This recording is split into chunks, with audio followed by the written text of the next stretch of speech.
does it for his country. What, instead of Saliba? Hey, I don't think we're there yet. That one. Gotcha. Thank you, Boston. Julian, as in the J, will be pronounced as an H. Julian Alvarez. So that means his name is Jassan then? No, because in English... See, now the question is really, do I pronounce it as an English person would pronounce it, or as a German person pronounce it, or as a Spanish person pronounce it? Well, since I'm not Spanish, he's Julian Alvarez. So the bird brains want payback for the Eze deal. Oh, mate. It must have been cold there in our shadow. Hassan's fine. Thank you so much. Great to see you, Hassan. Hope you've clicked like. Clock enders would have to be proved that someone connected with the club contacted Guimaraes directly in an attempt to convince him to join without following correct procedures. Is that what it is? That makes sense, actually. That does make sense, because if we've contacted an agent who's contacted him and he's said to that agent, yo, if we're doing this all Chinese whispers, it does make sense. And apart from anything, look, tapping up has always happened, even if it shouldn't do. Oh, Danny boy. Yeah, hello. Who's this? Gary? Gary, is that you? Gary Curtains. Dun, dun, dun, dun, dun. Hello. He's making me laugh again. He has a beautiful smile. Everybody in the chat. Good to see you, sir. Hello. I'm going to do this, see if we can't do this. Look, let's have that. That's what I want to be in the Gary Zanzi sandwich. What's happening? I've messed everything up. Yeah. The Gary Zanzi sandwich. Gary Zanzi sandwich. Hold on rye. On rye. I'm close to his curtains now. I know. That's why I wanted to move you, but I can't move you. It's not letting me move. Oh, there we go. All is well again. Great to see you, Gary. How are you? Doing good. You're cheering on the England tomorrow, no doubt. Jawohl. Yes, sir. Yeah. It's the homeland. That's it. It's not my, but I feel really decidedly patriotic about England. But I don't really do patriotism. I don't really believe in such things as countries, but I love the people of these isles and their humor. And, you know, the country that gave you Boaty McBoatface and Count Binface and other faces, Monty Python, Winston Churchill, you know, all of that. I love England. And I just want us all to come together and celebrate. Wild scenes of celebration on a Sunday. Keir Starmer has offered us all a bank holiday on the Monday. I don't know how he can offer us a bank holiday on the Monday, because surely we'll need more notice. He's saying that if England win the World Cup, no one has to go to work on Monday. But he's not asked any of the people who employ people. He hasn't gone like, is it all right if I give all your staff a day off? Rather, he didn't. Well, it's a big event. We've won the cup. All right, well, when will we know? Well, you'll know in the early hours of Monday morning that none of your staff are coming to work. Oh, brilliant. Don't get sick on that day, I'll tell you what. Right, I sense Gary is about to appear. It's in his water. Thanks for the memories, Trossard. Great 7 for a club. Jack Swagger puts it brilliantly. Saliba's back, gave out mid-match. Now Arteta might have to consider it. It was a back injury that did for him in 22-23. He may need a procedure. I get it. What I don't like is how everybody gives Arteta, you know, like he's ruining our players. It's like, yeah, but he's playing them. Just like Didier Deschamps did, you know? Like Didier Deschamps and the French national side would have had access to his medical records as well. And he's played almost every minute, hasn't he? Gaza is responsible for big England moments, no doubt. But mostly the Euro 96, I remember Gaza for. Luke Watts is here, laughing heartily.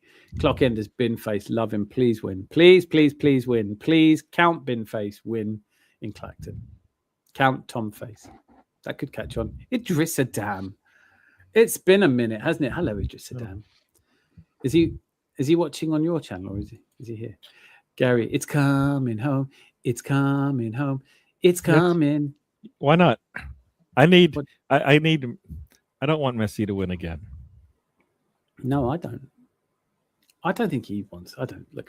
Listen. He won once. Come on. Yeah, everyone gets one. Fuck off now. Sure. Technically, I'm neutral, but trolling my uncle and English cousins is too juicy to pass up. No, I mean, I'm England. I'm England. If we played Austria, I'd be England. I'm England. I'm an England fan. I've been watching us for 42 years. This is my time. This is my special moment. Hi, Gary. Hey there, And sir. Zanzi and Dan, presumably. Need an ejector seat here. Long time no see. Yeah, well, do you want us to go for a walk or something? Do you two want to have a hug? He was saying that to you. He said hello to What? you. He wasn't saying it to me. God, do you two know anything about broadcasting? You must speak one at a time, not all of a gaggle. But he said, so sorry about that, audience. You deserve better.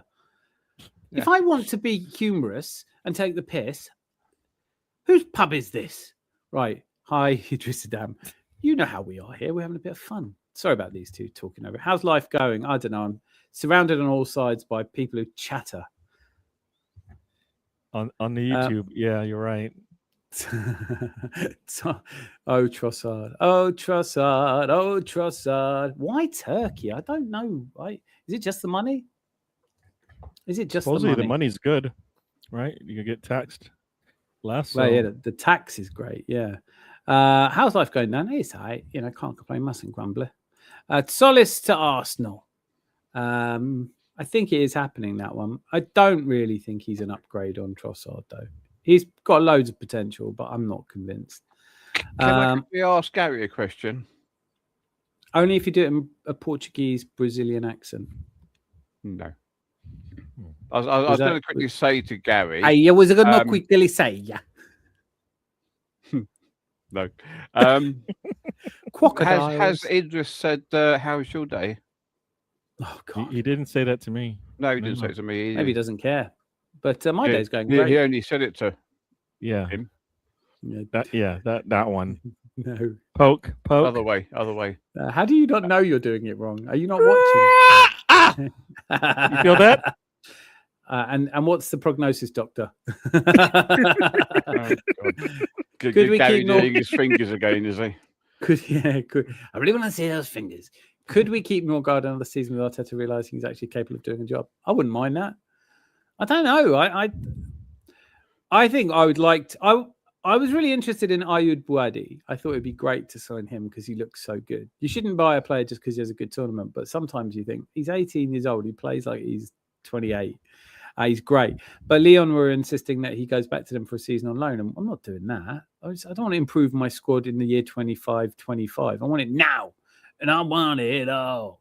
So, no to Bouadi. But Kone, I'm in the Vieira camp on this one. He said we should be signing Manu Kone. And I tend to agree. And I think he would be an upgrade on Norgard. But Norgard was a Premier League proven captain of Brentford. I don't think he needs to be sold that quickly. What if Rice goes down? I think we have to brace ourselves this season. Rice will not play all the games. Bruno Guimaraes does make sense because then you've got rotation. You've got Zubamendi, Guimaraes, Mikel Merino, Miles Lewis-Skelly, and Rice. I don't know if that Guimaraes deal is going to happen or not. It feels like a little bit. Score predictions. We'll come back to that, Idris Dan, but thanks for asking. But I'll put a little star on that pin in it and we'll come back to your question. Very good question. Gary, would you prefer to meet a mermaid that has... Oh, this is a Ricky Gervais thing. Would you prefer to meet a mermaid that has top half woman or one that is a giant fish head with legs? Isn't it? What's his name? Huh? Orange. Good answer. First England tourney I've been interested in since Euro 96. Slap a bit of world in motion on and I'm just, do you know what? I'd love to do that. You got to give and go, but do it at the right time. We might make Zanzi. We might make you do the England rap. No. In Portuguese. I think we should. Can you get in the comments if you think it would be fun to watch Zanzi recreate John Barnes's memorable moment of rap in the 96 classic World in Motion with New Order? Good times. The 90s. God, if you weren't there, too bad. No, Turkish women are fine and Leandro's freshly divorced. Is he? I think women everywhere are fine. I don't think there is a place in the world where they're not. But men are ugly, so we shouldn't. Why do you should be lucky that they said yes. Not every Gary. You know what?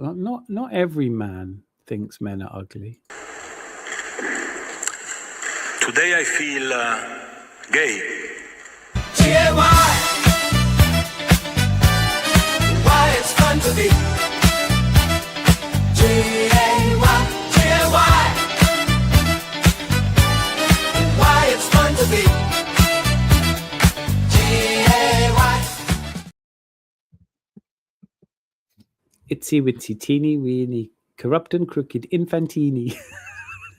I'm getting sued.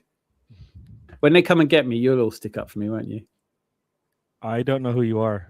I've never met this man before in my life. In case you're interested, FIFA prize money: champions 50 million, runners up 33 million, third place 29 million, fourth place 27 million. It's a chunk of change, isn't it? It's a night out, you know. How was your day, Gary? It was great. It was good. Well, maybe not. I was working, and I spent a lot of money on stuff because I had to get my house, work getting done on the outside of my house, work getting done on the inside of my house. So I spent a lot of money, and well, you know, it's not a good feeling, is it? No. It's not, you know, when you work, but it had to be done. For it. So it has to be done. You know, the house is important.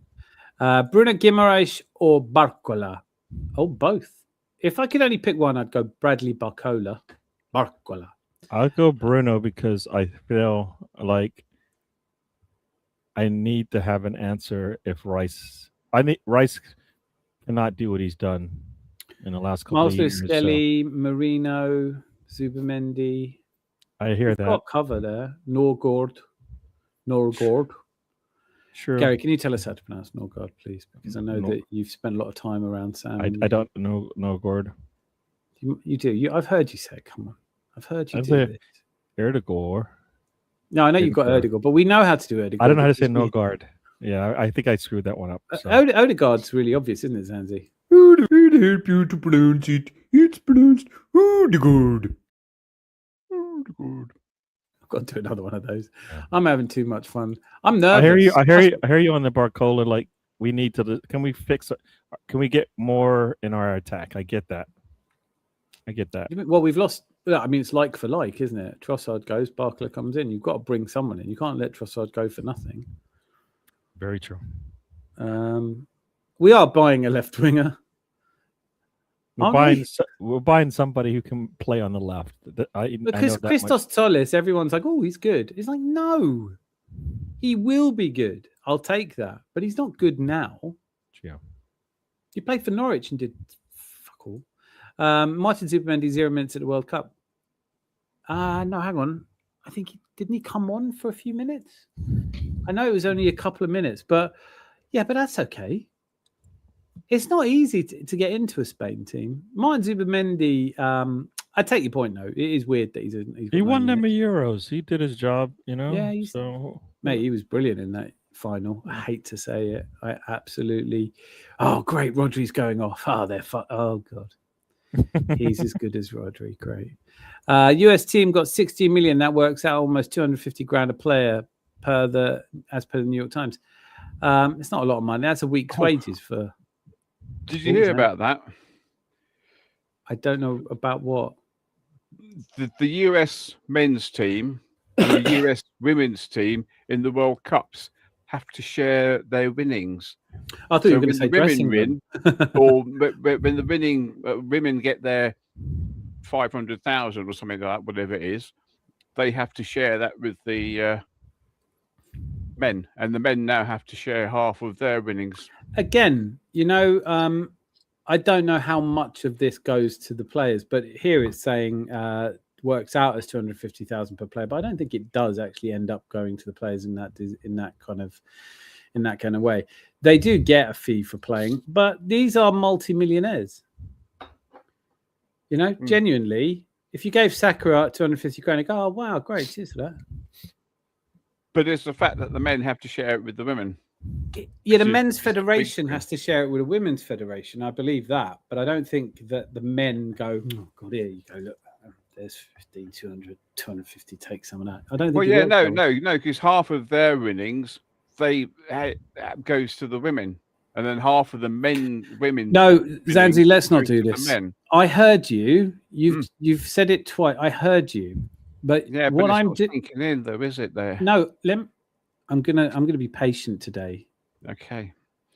I'm not. I was joking. I should be the doctor then. Zanzi, your supposition seems to be that the 16 million prize fund will naturally be divided up between. No. I'm not saying that at all. I'm saying that what the men earn, half of it goes to the women, and what the women earn, half of their winnings goes to the men. Yes, we're not disagreeing on that fundamental point. But I'm not saying it's exactly half. Lordy, will he ever stop? No, I don't think he will. Now listen, Zanzi, while I'm still being Mr. Robin Williams, can you do the more? Men and the women play for the US team. The US team collects the money and it takes that money and invests it in the sport. Now, what will likely happen is that half of the men's winnings will go into women's football, but not necessarily to the players. We are only disagreeing on that point. I heard you when you said they split the money, but it is one federation, right? So they, as a US team, will divide the money up and invest it equally into the two portions, not give it to the players. The point I was addressing was what you could see on the screen. I don't know. Do you have a screen there? Yeah. So the US team got 60 million. That works out as 250,000 per player. And I'm saying I don't think it does. I don't think any of the players, men or women, will collect 250,000. And when you said that the men will have to give half of their money to the women, it felt like you were saying that a player would get 250 and then he'd have to give 125 to the women, which is absolutely not how this works. We all agreed now. But what I'm saying is that whatever the men earned per individual. I've said that. I know, but it doesn't sink in, does it? Well, you're okay. Let's start again. We could do this. You're saying what the men earned, right? So in this sense, you're not using a collective noun to explain that the men's team. You're acting as if the prize money is disseminated to the individuals in the team. That's what you're saying. You're saying that the men earn something and they do not earn a percentage of the winnings. None of the national teams do. The national team will take the money and reinvest it into the infrastructure of the sport. So even if England win, they don't get 250 grand per person. So the men collectively will split the money with the women collectively, but each player will not be out of pocket because each player will not have received any of that money. Is that clear? Yes, but that's not what they said. I don't know who you're listening to, but you're not listening to me. And I am. Think the only thing that makes any sense now at all, you know what's coming. Nice boy, but doesn't listen to a word you say. So, if we may move on, there are enough people here that we could just skip past that. Do you see the news about Jurassic Park? Sam Neill, rest in peace. Yeah. Keep Rice for the Prem and UCL games. That's the way to manage him at this point. I think he just needs a break and probably a fairly long one at that. I don't know. Gary, you were talking about the best way to play Saka back from injury is not necessarily to completely rest him. I know every injury is different. I think we're talking about Rice is fatigued at this point. Yeah. No, my understanding in regards to Saka is resting isn't going to get him back playing football. Playing 90 minutes is going to basically stunt the recovery. But he can, the way they're managing his minutes, is my understanding is that is how you're supposed to get him back into football, back into form, where he can eventually play 90. And I think that is what Tuchel has done. As you said, Rice isn't necessarily an injury. It probably is now, but in regard, it's more about. But they're still not saying it's needs rest. They're saying that he was resting in bed because he got a bug. Mm-hmm.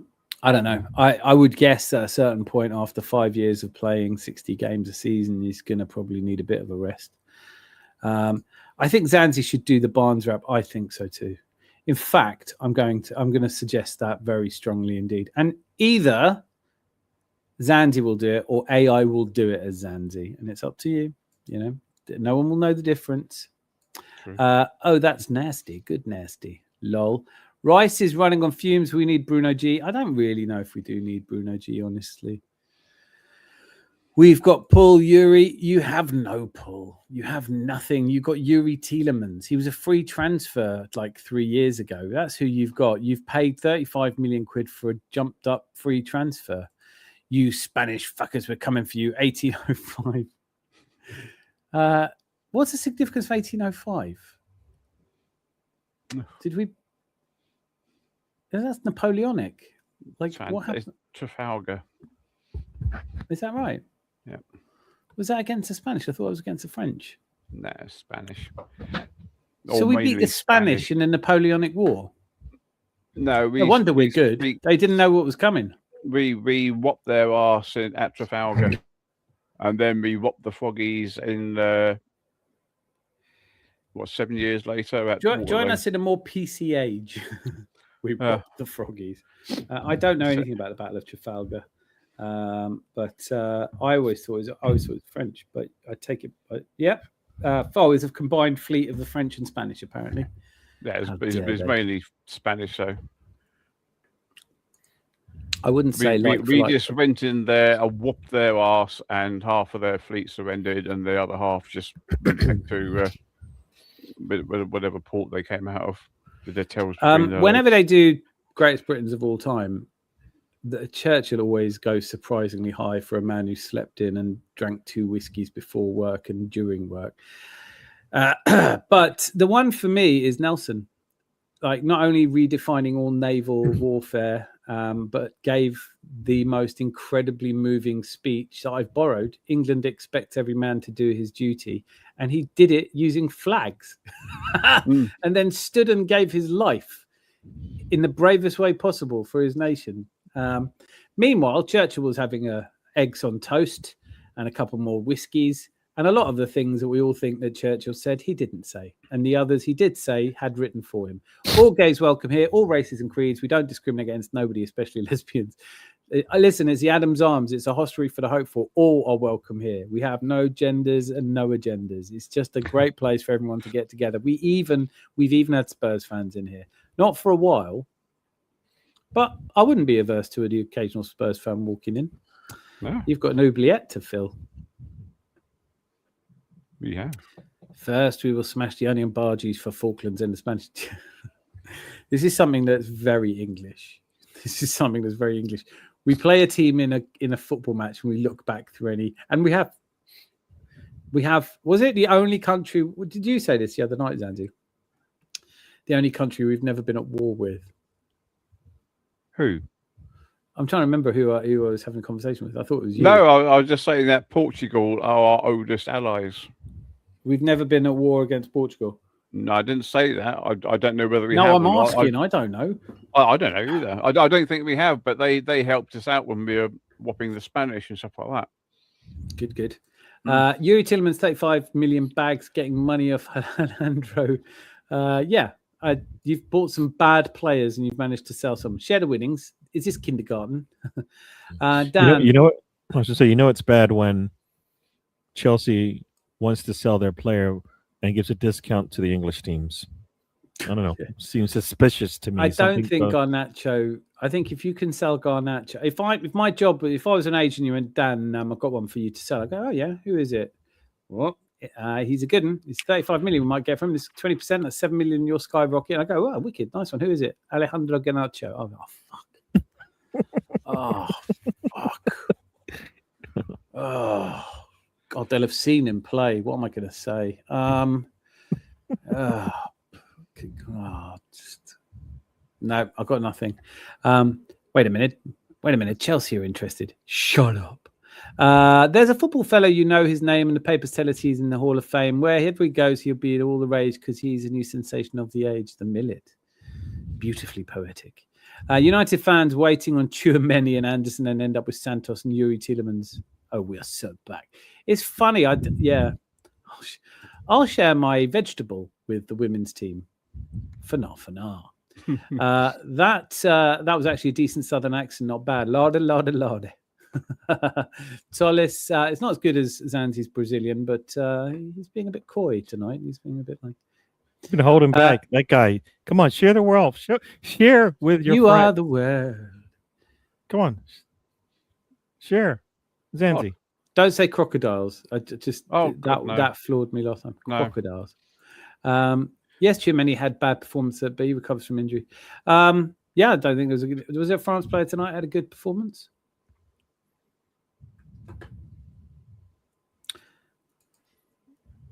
Saliba did for 30 minutes. I didn't see. I didn't. All I heard, I got my phone lit up, and lots of people saying, "Oh, Saliba's gone off injured." I think one of the messages was from you saying, "Never mind, Deschamps, it's us." I think we have to expect Saliba, Saka, Rice. Gary's doing what now? Go, Gary, speak. Don't listen to him. You don't have to speak. You're just here for you're listen to Zanzi and I, but look at Gary. That's the way to do this show. Can't Gary and Does Zanzi Gary do know the... he's muted himself? No, I was doing that on purpose. Oh, because of Zanzi, don't you know how this works? Here. We scripted this the other day. Yeah, no. Hey, not in a script. Does he not read the script? Then? I think we're going to have to get you just to do the no duet on the Anfield rap. The England rap. Waterloo, Nelson, Trafalgar. So Nelson wasn't Trafalgar then? Oh. Sorry. I remember 1986 in the World Cup, but 1805 is just right. They need to make a film of it. Churchill killed millions of Indians. I know. I'm not a fan. I must say. I thought, let's not do that now. But I really don't like that Winston Churchill is so loved by everyone when he's a bit of a mass murdering racist bastard. But that's just me. You know, you might have your own views. Arsenal, Villa, Brighton, Manchester United. Churchill didn't kill millions of Indians. Okay, I'm not doing this now. No, I'm not doing this conversation now. Definitely not doing it now. Have you at least heard the argument to support the idea that he let them die?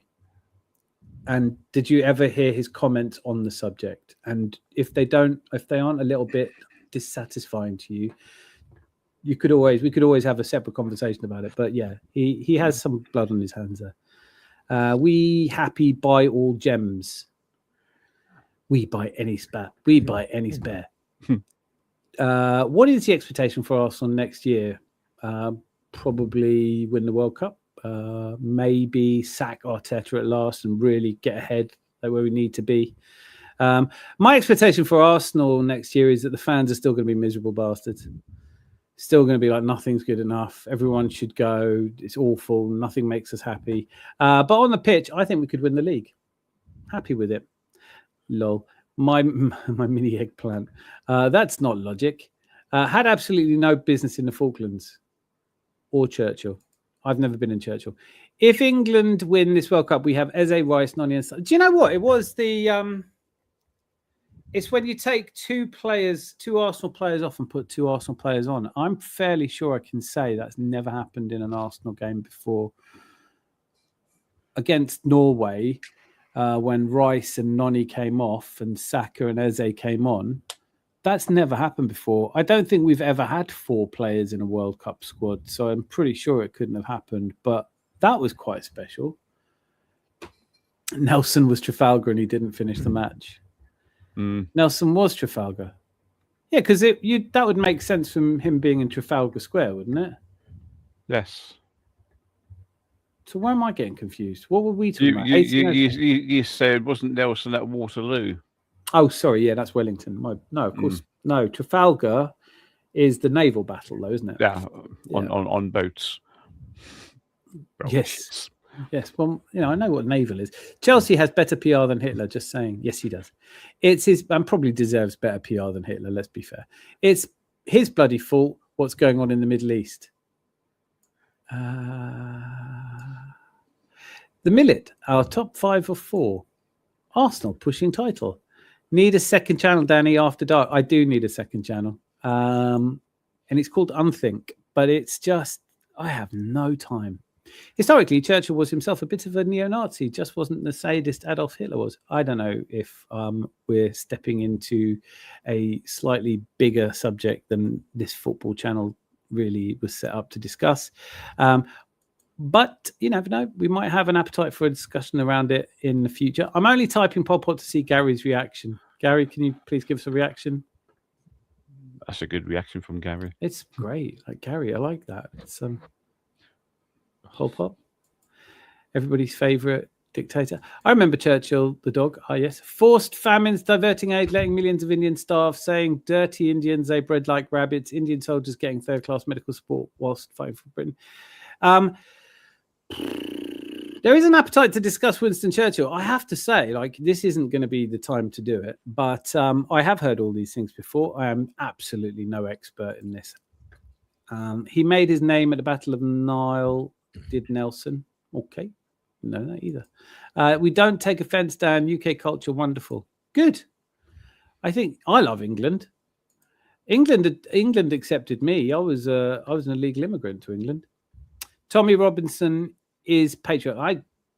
Tommy Robinson is patriot. I don't know what the point there is, but I don't understand it. Churchill played a huge role in shaping the modern Middle East during his tenure as colonial secretary in the 1920s. He oversaw the British mandate for Palestine. My granddad, on the Scottish side, he was in Palestine at the end of the war. Again, these are really big subjects, but there is a World Cup semi-final on tomorrow between us and the bloody Argentines. So if you want to talk about the Falklands, I'm there for that. What GTFO mad? What does that mean, Luke? What does that mean? Gary, you're our emissary for the young. What does that mean? I am not. I don't know what the kids are saying these days. They must be saying something. They're just texting it now. England, Argentina is a less interesting. I was say get the out. Get the fuck out, mad. What? Get the fuck out, mad. I don't know. I have now said fuck 3 times, so that's demonetized. There's no money in this anymore. All right, guys, I was wondering what today's chat subject was. Well, it's we're putting up a statue to Margaret Thatcher and taking the one down for Winston Churchill. I didn't mean to type mad. England 2, Argentina 1. Come on. I'd love to believe that. I really would. Mr. Tom, I heard that Gary owns 0.27 of the Falklands. That's not enough to put a shed on. Do not get me involved in any of that stuff. I was saying what you're an illegal. Get the. Oh, I see. Yeah. I'm not anymore. But pre 1983, I had no right to a British passport. They changed the law in '83. I'm so sorry, everyone. You're stuck with me now. But yes. I love this country. In other news, the resident bird brains from North London assume they will not only get UCL qualification, but also the Premier. There are people now saying, are you worried about Tottenham winning the league? No. I come straight out and say, no, it doesn't. I don't lose any sleep over that at all. Maradona levels above Messi. Terence, you're absolutely right. This is, as young people are fond of saying, facts. As old people who want to hang around young people are fond of saying facts, spitting facts. It's true. Maradona is levels above Messi. But you brought back horrible memories now of 1986 where the RGs, yeah, harsh. How many times has an Arsenal player won the league and the World Cup in the same year? I can think of at least 98 would have to be the last one before, wouldn't it? 2002. Who won the World Cup? Brazil won the World Cup in 2002. Was Gilberto Silva playing for Brazil when they... I'm sorry, I can't tell that. Possibly one then. Definitely 2 for France. Petit scored the 3rd goal set up by Vieira. And now, of course, the England players will win the World Cup. Zanti, do you think we'll win the World Cup? It's a 1 in 3 shot, isn't it? Technically, no. Okay. But that doesn't really... I mean, even just explaining like the probabilities, I just wanted your opinion. Yeah, I'd love us to do it. Whether we will or not is a totally different matter. It isn't it? Gary, do you think we'll win it? Yes, sir. See? Why not? No, I think you're right. I think you've said it now. I believe you. I'm going to put the family fortune on it. And thanks for the tip. Tottenham win the league. When was the last time Tottenham won the league? 1961. Yeah. So if you think it's been a long wait as an England fan, just spare a thought for the shadow dwellers. Tottenham won the league. Tottenham won't win the league. Beg pardon. Oi, fact is my thing. Sorry. I won't be spitting mad fire. I want every country get back love cultures, no spit cause. If we go down to 10 men and take Messi out of the game, I reckon 10 men England could still beat us. That's a fucking Sandy. I think there's something in this. I literally think we send Dan Burn on there, start the match, and they kick off, and he just walks up to Messi and throws him out of the stadium, right? And he gets a red card, and he's like, fine. And they can sub anyone they want on for Messi. By the time he lands, we'll have won the World Cup. Better than throw him out the stadium. If he throws him high so it hits the camera, of course he won't make a noise, will it? So the game will have to continue. Have to continue, yeah. And he can't be red carded because like he's still flying. Yeah, I've done nothing wrong. Let's see, Great Britain. It's not Great Britain though. It's England. Vieira Petit, yes, absolutely. All French lads. Henri, but he wasn't he wants at Arsenal. No. Vieira Petit and Gilberto, maybe Fabregas. Oh, that's a good shout. Did they win in? Someone look that up. I think Fabregas is a shout, actually. Yeah, I think he's right. See the loads. It's boring now. Time for sleep, Mr. Tom. I shall return on Thursday. Like, share, and subscribe to support Dan in his YouTube endeavors. Look at his little face. Support that man. Good night, both. Good night, little man. Mr. Tom. He's just going off to see the 20-year-old next door. Yeah, Zanzi. The 20-year-old next door is Zanzi. No, he's not. Bloody hell. I'm not 20. I'm trying to get him to But stop. you are on talking. your Tinder profile.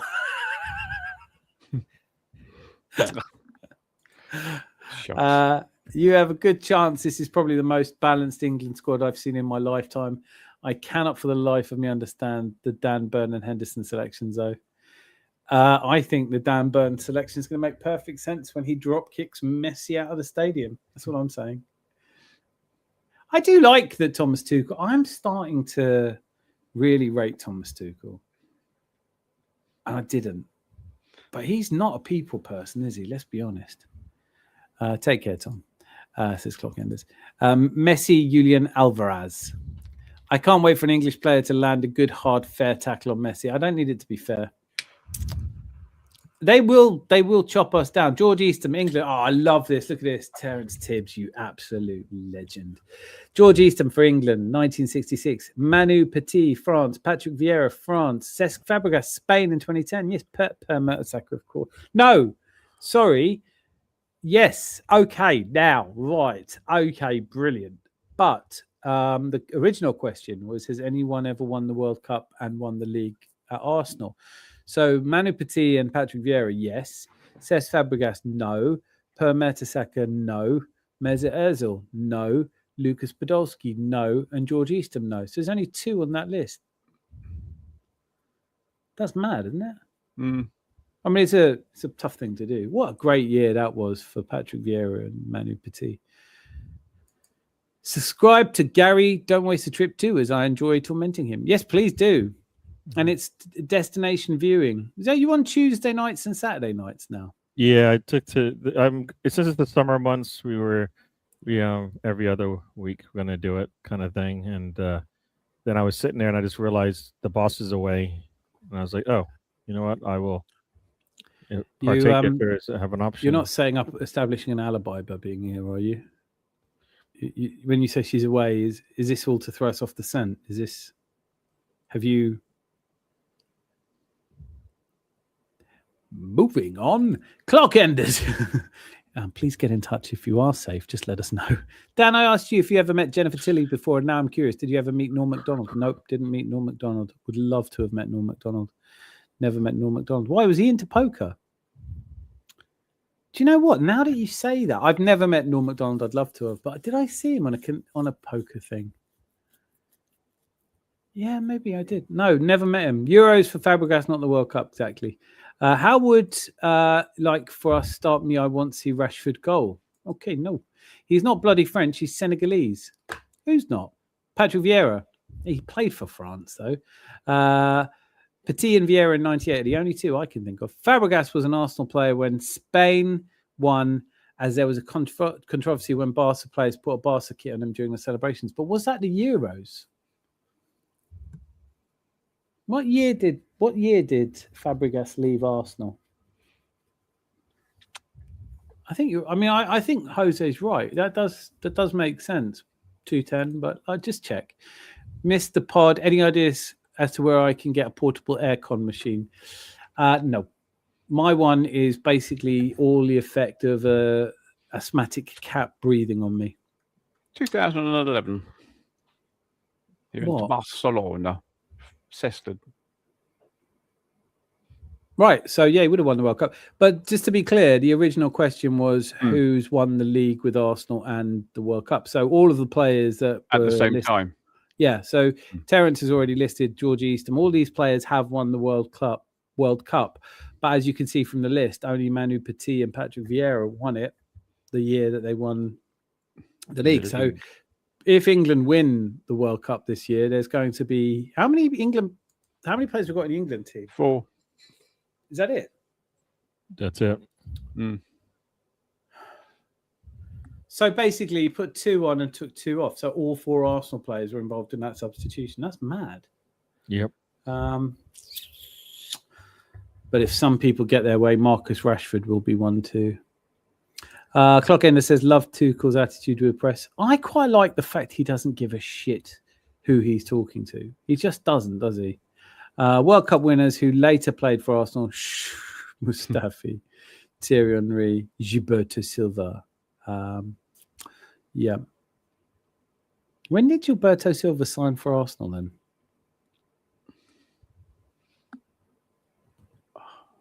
Because he would have been the one I thought was it. So when did we sign Gilberto? Was it 2003 or something? I really want to hear those fingers typing away. I love it. You've got Elliot Anderson and Jude Bellingham for that bit. Rice is too nice and Kane's got too big of a target on his back. You know what? Fuck it. We've talked about Winston Churchill being a racist mass murderer. I think I can come out of my hidey hole and say drop Kane. Drop Kane for the World Cup. I think more people will be upset with me for dropping Kane than that. But let's drop Kane. We signed Gilberto Silva after he won the World Cup. Did we sign? So we do sign him in summer of 2002. Is that what you're saying? I assume so. Yeah. Yeah. So just after he won was the World at Cup. Atletico Mineiro. So he would have not won the league with Arsenal, but he would have joined a league-winning team. So yeah, that makes sense. You got how many Irish and Africans make up this England team? Aren't we all African? We all came from Africa. I don't like all this. Which continent are you from? Like, you know, it really doesn't make any difference to me. Yeah, he was into poker. Isn't that funny? Like, as soon as you said it, I was like, no, I never saw him. I think I might have seen him play a celebrity game on telly. But he is absolutely, or was, an absolute hero of mine. Love Norm. Rest in peace, man. The good always go too young. We're all still here. After France getting spanked, Gunners winning the Premier League after 23 years, the Knicks winning after 53 years, England can do this. We have the personnel. Do you know what? There's a better than average chance, isn't there? We have to do a 0.5 multiplied by 0.5. So it's we have a 1 in, if you take 2 50-50s, you get a quarter. So we have a 1 in 4 chance. Probability is weird like that. If we sign Rodgers, I don't know if I want Rodgers. Gary, what's your thoughts on Morgan Roger? I like the player, but you know, I really want forwards, like legit forwards that can play on either wing or can play on one side of the wing, but through the middle. Who are you thinking of? Who's your? I like Alvarez. I mean, do you like him at 130 million though? I don't like. Yeah, I don't like him at that much. here's the thing: either we need to spend a lot of money on someone that we know that will, as close as you can get to whatever the 100% is in terms of scoring goals, no matter what. I want that. And if you're going to do that, then you spend over 100 and something. But if not, then you have the same issues that we have right now. They can get past their man, but they can't hit a barn door. They can hit a barn door, but they can't get past their man. I know this is never going to make me popular, quoting Gary Neville, but I have to say, I like when he talks about things from the experience he has of 9 Premier League wins. He was making a case against Noni Madueke. He says, all of the great wingers, you know exactly what they're going to do. All of the great wingers, you know what they're going to do. With Noni Madueke, no one knows what he's going to do. Not the defender, not Noni, and not any of Noni's teammates. So none of Noni's teammates know where the fuck they're supposed to be because you don't know what he's going to do. And I think that's a really strong point about Noni Madueke. I think he doesn't know what he's going to do. Nobody knows what he's going to do. Because that ball, he did really well to get the ball across that Nico Riley just got a foot to. But like no one was expecting it. So you're asking people to constantly react out of nowhere to mad shit that you do. I think the problem is when you start looking at spending, when you talk about players who are definitely going to score goals, I think of Shevchenko moving to Chelsea. I think of all of the times it was nailed on, certainly, Alexander Isak to Liverpool. I think when you commit the kind of money that prevents you buying other players you might need, you need it to be nailed on and guaranteed. And when it comes to Julian Alvarez, I'm as big a fan of his as anybody, and I really like the footballer, and I think he's great. But do have to temper it with the fact that last season he scored 8 goals. And that's not brilliant. Yeah, no, I think Arteta can get it done without having to go crazy because he's shown that he can do it with what we've had before, right? And we didn't spend a lot of money back then, right? So he just needs to get better players, whatever that means, like better than what he has. I just, raise the floor. If he keeps raising the floor, I think we'll be fine. I think we'll be fine. There is a point that we come back to what I said earlier, though, which is like, you're absolutely right. But Trossard's gone now. So you're not looking to upgrade him, you're looking to replace him. So anything is an upgrade on nothing. So even if he does bring in Christos Tollis or, even better, someone like Mika Götze or I don't know, go really left field and he goes out and buy a player none of us have heard of. That's still an upgrade at this point. Yeah. However they found Mascara. Yeah. Whatever that formula was, can we do that on the attacking side? Whatever. Like take the defensive qualities, switch it with the offensive qualities, and then find me a Mascara. Those players tend to stand out more, though, don't they? But I mean, there's got to be you're looking at potential and all these other things, right? Because Mascara came to us, nobody would have thought, all right, he's going to come into Anfield and play his first game. You know what I mean? And we replace Saliba, and we don't miss a beat. We gave up 1 goal on a wonder goal, right? Otherwise, he did well. He did well in that game. So, like I said, I think he played there. I mean, he didn't have a great game in the Champions League final, but he was trusted in starting. But you know what? That was tough for him. But there was one of those things where, at some point, does Arteta go, have I gone to the well too much? Do I switch things up a little bit now? Because it's we've hung on as long as we can. Do we try to go out and try to win it now, or do we try that side has been scary for us going it late in the season, right? I mean, you think about it. I mean, we played City and Doku was having fun attacking against our fullbacks, right? So it wasn't like something we just saw in the last game. We saw it in those last, in the last part of the season. We just didn't have. Timber wasn't around, so guess what? We're going to get punished. So, did he realize that maybe he's gone to the well too much? We don't know. Every day the bucket will go a well. One day the bottom have a dropout, as I'm fond of saying. No, you're right. Listen, we all know it as well. It was a pretty tense season. It's easy to look back on it now with joy and enthusiasm, but most people all the way through it goes, he's ruined it. He's killed us. and we were surprised we got over the line. I definitely feel Zubimendi got overplayed. Declan Rice got overplayed. As we can see, Saliba's been overplayed. We've overplayed players for years, and maybe that's Arteta adjusting to. Could have played Miles Lewis-Skelly more. Could have played Norgard at all. So yeah, hopefully we don't do that again. But maybe that's one of the things we're just going to have to live with as Arsenal fans, that he likes his players, his first 11, and he only plays them. But we're going to be starting the season with some new positions and new players, and we need to get through the first 6 games probably without a lot of our best players. I mean, the nice thing is that our Spanish players will be rested. They've been hanging out in the sun, yes, but they haven't been wearing themselves out. So David Ray is knackered. Are you kidding? Unai Simone, I have to say, like, how good I've seen him make a save now, at least. Do you know what I mean? Like, the most charmed life of any goalkeeper. You could have literally stuffed a shirt with some straw and stuck a broom up it and just put that in the goal. David Reyes going, can I play? No, it's all right. Broomy's doing brilliant. Broomy. Yeah, Broomy's doing great. What's the only English club that's held a World Cup semi-final? Is it Goodison Park? I don't know. Zanzi, do you know this one? This is beyond my ken. It would have to be, well, it's a club ground in England, so it would have to be a 1966 game. But that doesn't make sense. There must be at least 2 that have held. Were all the Wembley semi-finals then?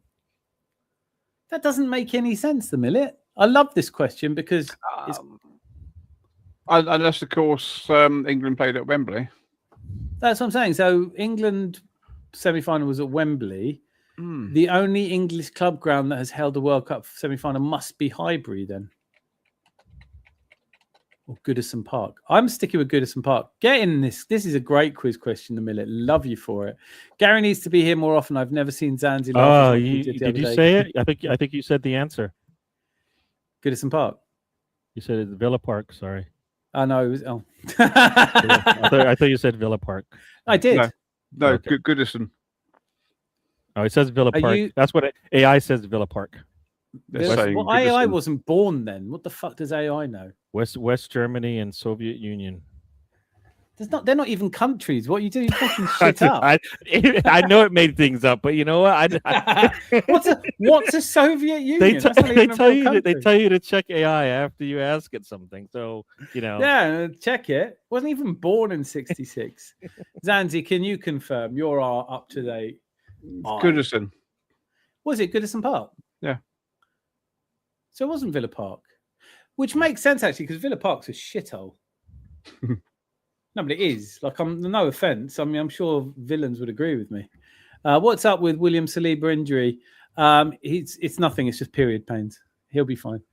He's got a hot water bottle on it. He'll be all right. Yeah. He's geezer. What do you mean, drop Kane? What the fuck are they putting in the water in Sussex?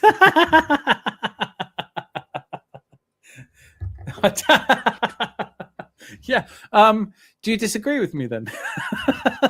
Just like fucking. I just think he never has a good semi-final. What do you want me to say? All right, mark my words. He plays tomorrow, touches the ball 28 times, doesn't have a shot on target. That's the Kane experience of semi-finals. You know, he drops too deep. He wants to play midfield where the pressure's off. There's no one for him to pass to. You know what? And then Jude will do it, right? Basically, Jude is generational. Jude will do it. So then, you know what? I don't have to do it. I dug it out for the Euros. I did a video called Kane Unable. Thank you. It had about 13 views, but I thought the title deserved better. But it's a 28-minute video where I go through every semi-final and quarter-final the guy's ever played, and it's the same pattern every single time. 28 touches, plays too deep, never in the box, doesn't have a shot, we lose. Thanks. Don't want to do it again. First Brazilian to sign for Arsenal. Was it Silvinho? Silvinho, 99. You know what's funny? We've got Silvinho. AI corrected itself. Sorry, Gary. Villa Park, I was just trying to fuck with you. And then I wasn't even born. AI, if AI just goes, I don't know, fucking hell. It just corrected itself. I'm just sitting here. I'm like, what? Because you said Goodison Park, and before it said Villa Park. It did say Villa Park. and then it just changed up. Are you? You know what it is, don't you? It's AI says, who's asking the question? Gary. Oh, say Villa Fuck with Park him. and he looks stupid. We're gaslighting Gary. Yeah. AI all over the world is gaslighting Gary. I don't know, Gary. Yeah, she It corrected looks like it's itself. hot That's pretty outside. Cool. You won't need an umbrella, Gary. It's scary and it's cool. Scary. Oof. First, I think it was Silvino. Yeah. Silvino. Loving the question, guys. Clock enders. There are no Africans in the England team. There are black players in the England team, but there are no Africans.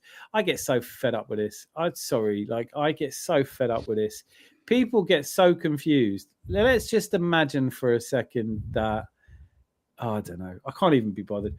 Like, the conversation about, we're not doing this. 130 million, it says 90 million and 40 if Arsenal win the UCL. It's a manageable deal. I agree. Hassan, I agree, man. Like, What I think deal it's is that? manageable for Alvarez. Oh, okay. I think it's manageable. I think this is a really interesting, the Alvarez conversation will lumber on because ultimately he's come out and said he wants to leave. Barcelona can't afford him, even at 90 million. So they can't do the deal. So now does it just sort of peter out and he goes back to play for Atleti and some of the fans have burnt his jersey, but they're like, no, do you know what? I'll buy another one. You're lovely after. No, what happens here? Same with Guimaraes. Guimaraes hasn't come out and publicly said he wants to leave. He said it, apparently, if you believe journalists, which in itself is a bit weird to do. But how does Alvarez go back to Atleti now? So if he can't go to Atleti, Paris Saint-Germain are out. They don't want him. They've gone for Diomande. They have Doué. They're also going for Magnus Akliush, who I think is a fantastic right-sided winger, who I think I'd happily sell Noni Madueke for some magic beans. But if I could get enough magic beans to trade in for a bit of Magnus Akliush, I think he's going to Paris Saint-Germain. I'd do that. I just think, how does Alvarez stay at Atleti now, or do they? No one else is coming in for him. Liverpool are apparently wanted Diomande. They didn't get him. They're probably in for Barkler. We'll probably get a lot of challenges to the Barkler signing. I'd love us to sign Barkler. But I think it's possible that Julian Alvarez, this is a really tough. I don't know how it works out from here. I feel like Berta, this is kind of Berta's magic at work, if you want to call it that. Berta signed him for Atleti. Yeah. He has got form in signing Julian Alvarez.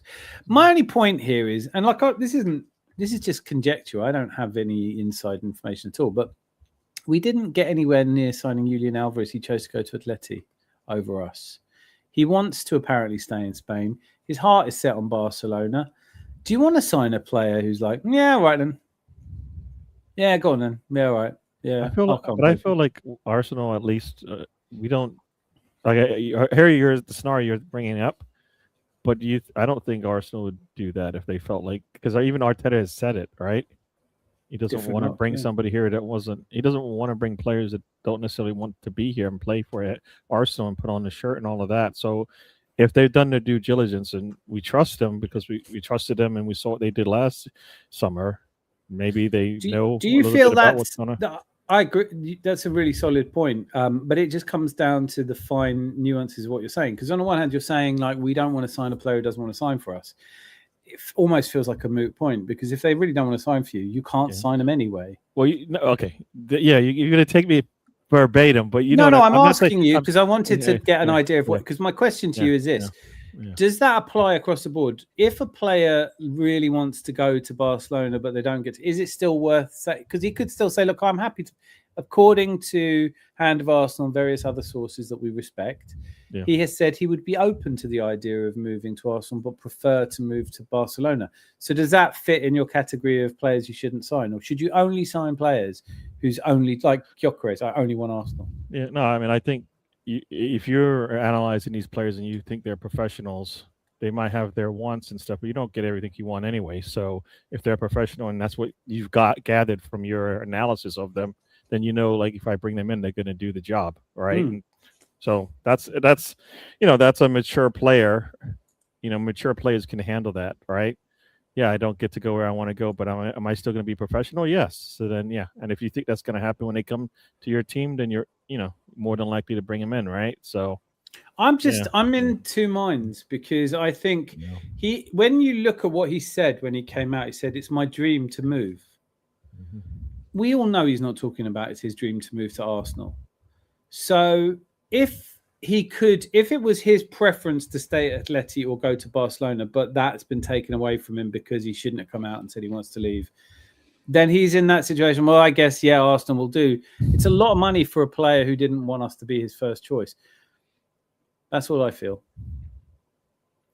Sandeep says, I'd love to sign Alvarez, but I think he'll only stay a season or two. The 8 goals. Does anyone forget how many Gyökeres scored for Sporting before he left for us? Yeah, but you can't really compare Gyökeres and Alvarez based on their goal tally in the season before they moved.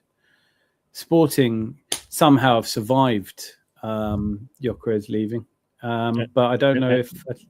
And Alvarez, I believe he scored double digits in the Premier League before he left, and Yeah, he wasn't even a starter. So if he comes, it was the season 22-23 where what was it, 23-24, 22-23, big pun, where Haaland was injured and Alvarez came in and totally helped them win the league.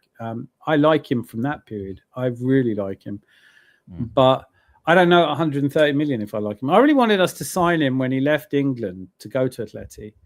He was, I think, didn't he go for 80 or 90 million? That would have been great business. So if that's the case, and you don't want to spend that much on him, then would Guimaraes at 100 mil be worth it then? No, because you know. No. And why is that? Because I mean, well, you know, you're going to get close to what you have in Rice in terms of a midfielder who gives you something. That, well, that's the point, isn't it? That's exactly the point. Like, but they could play. They would play together sometimes, right? Yeah, and then I'm losing Zubamendi, Miles Lewis-Kelly, right? Like we can't play. So but that's exactly. So Gary, just to make my point clear, and then obviously come back to you.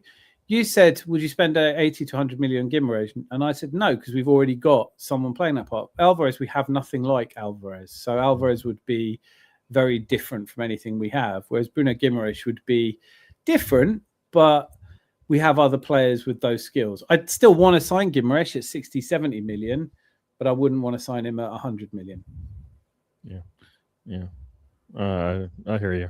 Guimaraes will add strength to the squad. Yeah. I listen, and I think 70 to 80 million is reasonable. I think his age profile, he's Premier League proven. I think he's a great signing. For me, it's always cost benefit because, like, people, you can say, "Oh, it's not my money," but we know that there isn't an unlimited amount of money we're going to spend this summer. So let's say, even if you said like 350 million we're going to spend this summer, if you take just under a third of it and stick it on Guimaraes, I don't think. Let me put it to you this way. If the rules were different, you could only sign one player every season. No one's talking about Bruno Guimaraes. It's not what we need. We're talking about left wing. Please go and sign a left winger. We've got Havertz, and I'd like, for me, El Junior Krupi would be a better signing than Bruno Guimaraes. So let's say you only had 100 million. I think you could get Krupi from Bournemouth for around 100 million. Yeah, I hear you. I hear that. Like I said, if you can't fix the left wing the way you want, and you can just make yourself even more solid in other places, then I say, you know what, maybe you do that, and because you might have to do that because that it might not be feasible to get that player on the left, that player that can play the left wing the way you want.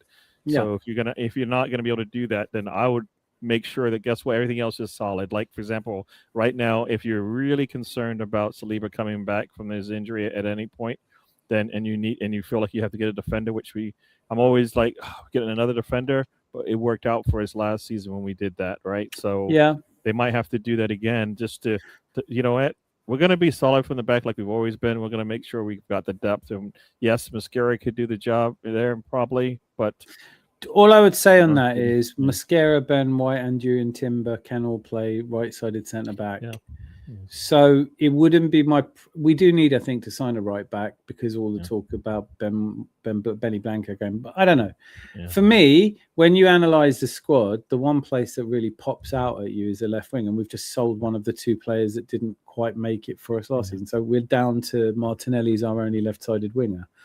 Although apparently Noni Madueke can play. Yeah, I've heard that. I've heard that as an option, and then you allow, and maybe maybe put Max and let Max, Eze. get a you know, like, I mean, if maybe, you know what happens, you put Noni on the left and suddenly he becomes like he starts crossing the ball or passing to other players. I don't know, like, these things are all possible. I didn't just have a fever dream. Old Trafford, I think you're wrong. Never mind. Patrick was born in Senegal and lived in Senegal till he was 8. To Senegalese mother and father, he's definitely Senegalese. Listen, I'm going to be as blunt as I can be on this one. I don't need anybody to tell me what nationality I am. And I'm sure Patrick's the same. Patrick Vieira won the World Cup with France. If he says he's French, that'll do me. You are what you say you are. Like, that's it. I don't know who gets to tell me that I'm not English, but I'm more likely to play for Austria, in fairness. But, get Kane and Watkins up top, start of the game. I'd love to see Kane up top throughout tomorrow's game, but he's going to be in the midfield. He's going to drop deep and hide in the centre circle under a blankie. Kane is able.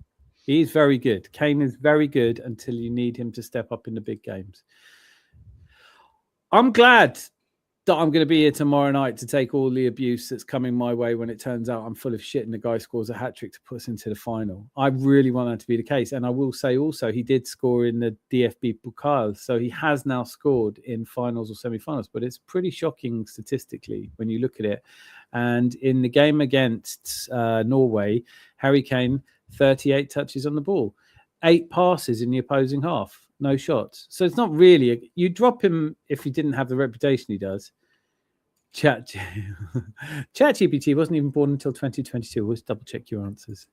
Why are you called the British and not Englandians? We're the English, Jose. For fuck's sake, you're speaking English. We're the English Englandians. We're not British. There's no such thing. Patrick Vieira has not lived in Senegal for 42 years. He hasn't lived in France for 42 years either. So have I got English, Malay, and Japanese cousins? Do they suddenly become Pakistanis because one Pakistani parent just saying? It's so daft, this whole thing of like, I don't really think we ought to go into it too much. Let's just say this. We are all regulars at the Adams Arms, everyone. That's your new nationality. I'll do passports for everybody. You can be whatever you want to be. Like, there's no such thing as English or whatever. But when it comes to supporting a football team, there is, and that's all it takes. We should make. Can I be Brazilian then? Yes, you can. With my fantastic. With your accent, yeah. Well, we thought you were. Oh, stunning, isn't it? I was telling everyone at work today. Did you know Brazilians pronounce it crocodiles? They were like, "Why crocodiles?" I was like, "I don't know. It's just like a thing." It sounds really Asian. Like when you hear a real Brazilian. Well, and you know what? And then if you listen really, really, it might actually sound Italian as well. And you're like, "Whoa." Yeah, wow. Yeah. Like if actually it's like one of those magic eye things where if you listen long enough, you can hear your own What color brain. is the dress, right? What color is the dress? What color are the curtains? Freak you out, Zanzi, to know those curtains are actually blue. Why was the group stage game between Uruguay and France played at the White City Stadium? Yeah, why was it? Was it just like, I don't know, because it would have been big stadium. Maybe it was because it was an all-seater or something. I don't know. The Arsenal stand. Big up to you guys. Gary should know that because he's a Yank. Well, he's, comes from England originally. Wouldn't it be nice? Listen, I know I'm an anarchist, and that's going to wind up everybody, and I shouldn't have said it. But could we just imagine there's no countries? Can we do that? Just pick a team. Doesn't matter. We're not going to war. It's Alvarez would only be coming here before ultimately going to Barcelona. I agree with you. I wouldn't talk publicly if I was playing for Newcastle either. Bruno knows, don't piss off the Geordies. How are you, man? Why has he got to go? I love him. Why does he have to leave? We've got everything up here they've got in London. We've got a 24-hour Greggs. You won't get that in London. If you want a sausage roll, you can have one any time of day and night here. Professional sport, that was Brazilian, by the way. Professional sportsmen value money and accolades above all else. Keown Adams, Del Piero Maldini were rarities. Alvarez will make the decision that is fine. Listen, maybe he does just want to play for Barcelona. I can absolutely forgive that. He's an Argentine. Maradona played for Barcelona. Lionel Messi played for Barcelona. I suppose if you're an Argentine growing up, maybe you do want to go and play for Barcelona. I don't hate anyone for having dreams, and like I think he's earned the right. If it doesn't work, it doesn't work. I think the problem he's had is he shouldn't have come out and said he wants to leave Atleti, because if the move to Barcelona doesn't pull off, then he does find himself having to go somewhere. And I think I agree with Jose's point, which is if you take a girl to the prom because the person she wanted to go with didn't take her, it's not going to work, is it? I don't care where you're from. I welcome diversity. I just find the debacle around it quite funny. Declan Rice represented Ireland before deciding he wanted to play for England. It's true. It is true. It is true. Who's the other one? Who's the other turncoat? It was Conor Gallagher, wasn't it? I don't know. Bruno is an excellent midfielder with the best qualities. A signing you make if you want to retain the league, in my honest opinion. I just listen again. I think he's a great signing. It just depends on what if we spend the money on him. If we don't get something, we need more. We don't need him as much as we need a left winger. Do you agree with that? Alvarez preferring Barcelona is already leaving a bad taste in the mouths of some Arsenal fans. Not a good start. True, but I felt like that about Zubimendi, because you remember just before he signed for us, and it had Sammy Mokbel announced it in January, and then come June he started flip flapping like, oh well, Xavi Alonso's going to Real Madrid. Xavi Alonso is my hero. I'd love to go to Real Madrid, and then he didn't. This worked out. We won the league. Signing Bruno now would have been something Jose or Fergie would do, poacher player. It depends. Like, I don't necessarily think it would be, actually. Clock enders, perhaps you didn't understand my comment. My point was that if one spends a life in a certain place, they are more from that. Then this is what I don't think we're ever going to be able to do this justice on this channel. But I think you are from the place you want to be from, and everyone else just get on board with that. And if you really want to start running around telling people where they're from or that they don't belong somewhere, the problem is you, not them. However, Jack Swagger, I don't trust Alvarez. He's not going to show up to the Arsenal interview saying, sign me, but I will be leaving in a few years. He will be saying all the right things to secure the bag. And now we as big arms, blue Savannah eyes, dipped in Sherbert, Herbert, Earth, Ernie, Vader, Gert, Lush.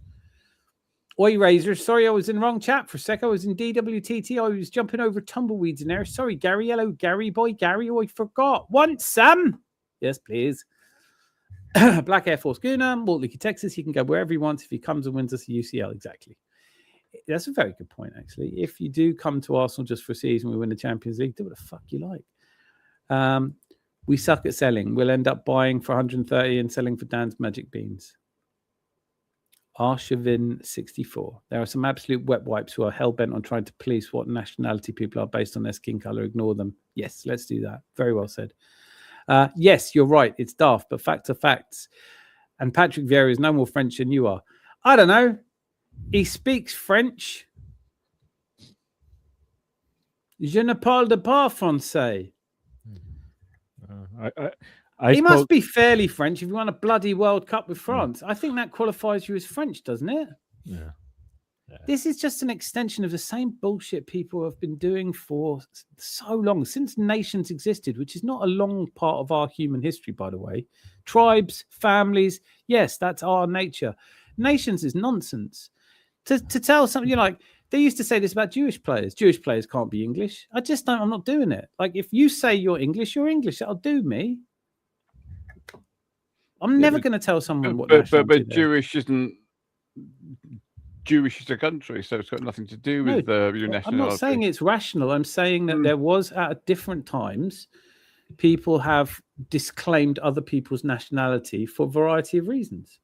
They've said you can't. Yeah, I know, but I'm just saying that Jewish isn't a nationality. It's just I understand that. Religion. I'm saying Israeli is a nationality. I fully understand that. And I know I know that. What I'm saying is that when people decry somebody else's nationality, when they say you can't be something, because of color of your skin or religion or any other reason, political affiliation or what flavor crisps you like, whatever. No one else gets to tell you where you're from. I grew up in England. I am not a British citizen. But I think when it comes to it, if this nation needed defending from a foreign invader, I would stand toe to toe here and defend my family and the people I love. But I don't check to see if my friends are English by passport or not. I would say I ask someone where they're from. If they say I'm English, if Patrick Vieira says I play for France, he's French. If he says, I'm actually Senegalese, but I wanted to win a World Cup, so That's fine too. It's none of my business. It's not my business what nationality somebody else is. And I don't like the world that we live in now where it's become a thing. Jack Swagger, comment of the night. My nationality is Gunner. Exactly. Zanti with his Hong Kong Fu accent was hilarious. That was Brazilian. He was doing a Pele. Hassan, legend, mate, love it. If you guys, can we all just say that? Like, can we just say we're all like Arsenal? That's it. That's what I loved about it. If you guys believe in an afterlife, does everyone care about your nationality in heaven? Yes, they do. Of course they do. Because my nationality is Arsenal, and I'm not going up there if it's full of Spurs. All right? We all smell the same in that oven. I don't know how to address that, so I'm just going to let that go. Zanzi sounds like a Brazilian player's name. It does. Janji. And yet, cool customer. You would be surprised at the number of present Arsenal players whose first choice wasn't Arsenal. What bloody good point. I really like that point. I think that'd be really interesting. I don't think that we were... That's a really good point. Also, you know what? The only reason why it seems that it might be an issue now is because there's just a lot more information now. And you didn't know... Like it's one of those things where if we had cell phones back in our days, right? Yeah. If we had the internet back in our days, right? All those types of things that we didn't have back in our days, the kids have now. It's totally different. So, you know, we just have a lot more. We know a lot more about what people have said or thinking or anything like that than we have ever. And sometimes it's good, and sometimes it's not so good. Sometimes Gary, you don't need to know. I think between the two of you, you've made an incredibly strong point, because I could now say, if I start processing that, Dennis Bergkamp, to argue that he desperately wanted to play for Arsenal, there was an element where he wanted to leave Inter. But if he'd really desperately wanted to play for Arsenal, he wouldn't have gone to Inter. Thierry Henry wouldn't have been at Juventus. You know, all these players say, I always wanted to play for Arsenal. That's funny because you went to Italy. Yeah, but I mean, as well as that, I always wanted to play for Arsenal, but I just sort of do it via Juventus for night. No, I think Tony Adams always wanted to play for Arsenal. Martin Keown always wanted to play for Arsenal. That's why I said professionalism is key, and that comes with maturity. You know, like somebody might say something to you, but if you feel like they're professional about their business, their job, the work that they do, it won't matter if you bring them in, because you know, okay, yeah, they may have said that at some point in their career or in some point during the interview or whatever the case may be. But you know what? I feel like they're professional. They're going to do the job, and I don't have to worry about that part of it, right? And I think that's comes, you know, a young person saying that versus like an older person saying that. You know, somebody who's been well-traveled can say whatever they want, but you know if they're going to come to you, you're going to get a job done, right? And that's kind of for me, that's the key thing is, will Alvarez come here and get the job done? You know? Well, that's a secondary. Yes, you're right. I think he's professional. I'd say the same about Zubimendi, and I think he demonstrated a similar thing. You know, like the idea that Alvarez grew up always wanting to play for Arsenal just doesn't make any sense, but he's a professional footballer, and I agree with you that he comes and his interests are then aligned with his employers, and he does the best job he can. I love the point, though, that there aren't that many players who probably grew up thinking I wanted to be Arsenal. Mark Overmars didn't grow up wanting to be an Arsenal player. Some of my greatest heroes, I'm sure Freddie Ljungberg didn't. I think there are a lot of players after Arsene Wenger's era who grew up inspired by Thierry Henry and people like that. And I think obviously Gyökeres is one of those, because he came over and wanted to put the 14 on. You know why that is? Because of the information that they had in hand. They didn't have that information before. You couldn't even see, you know, if you lived in a different country, you didn't even know there was football going on. No, I mean, we used to, because it wasn't on telly, we used to go around a friend's house and he would sketch it from the radio. That was what we had. He would just draw a picture of what was happening on the pitch, and we all believed it. Ian Wright was, you know, was announced. How did they do it back in your days? Was it a chisel and stone? Like, how did that work? Oh, did I say it out loud? It was an inside joke. He doesn't speak English. He's not speaking English. He doesn't Crocodiles. the language. That 06. Oh, sorry, Gary was speaking to me, was he? Yes, he was. All right. That 06 final may not be a Gooner any.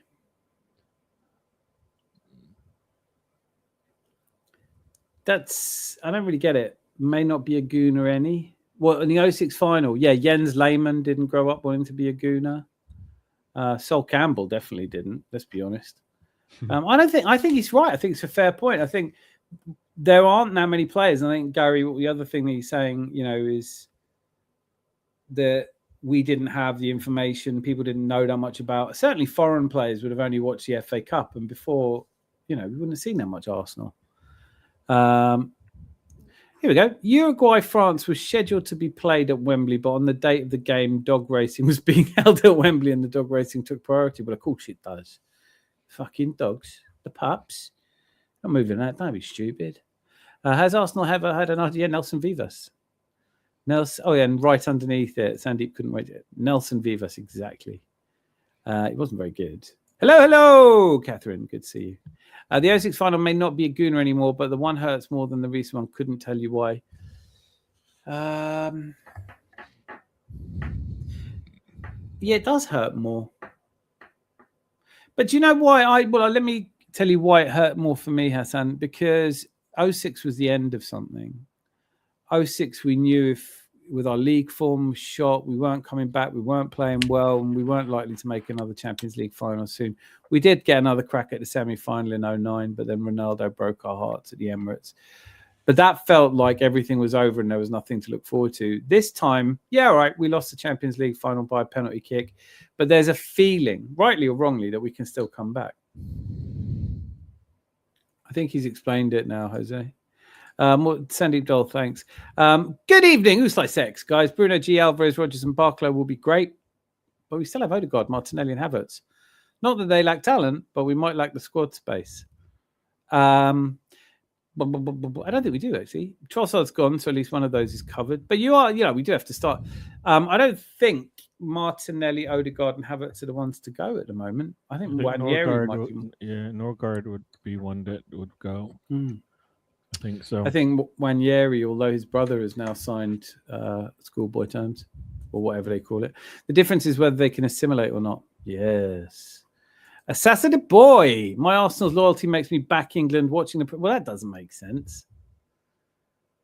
I suppose there's 4 Arsenal players in the England squad.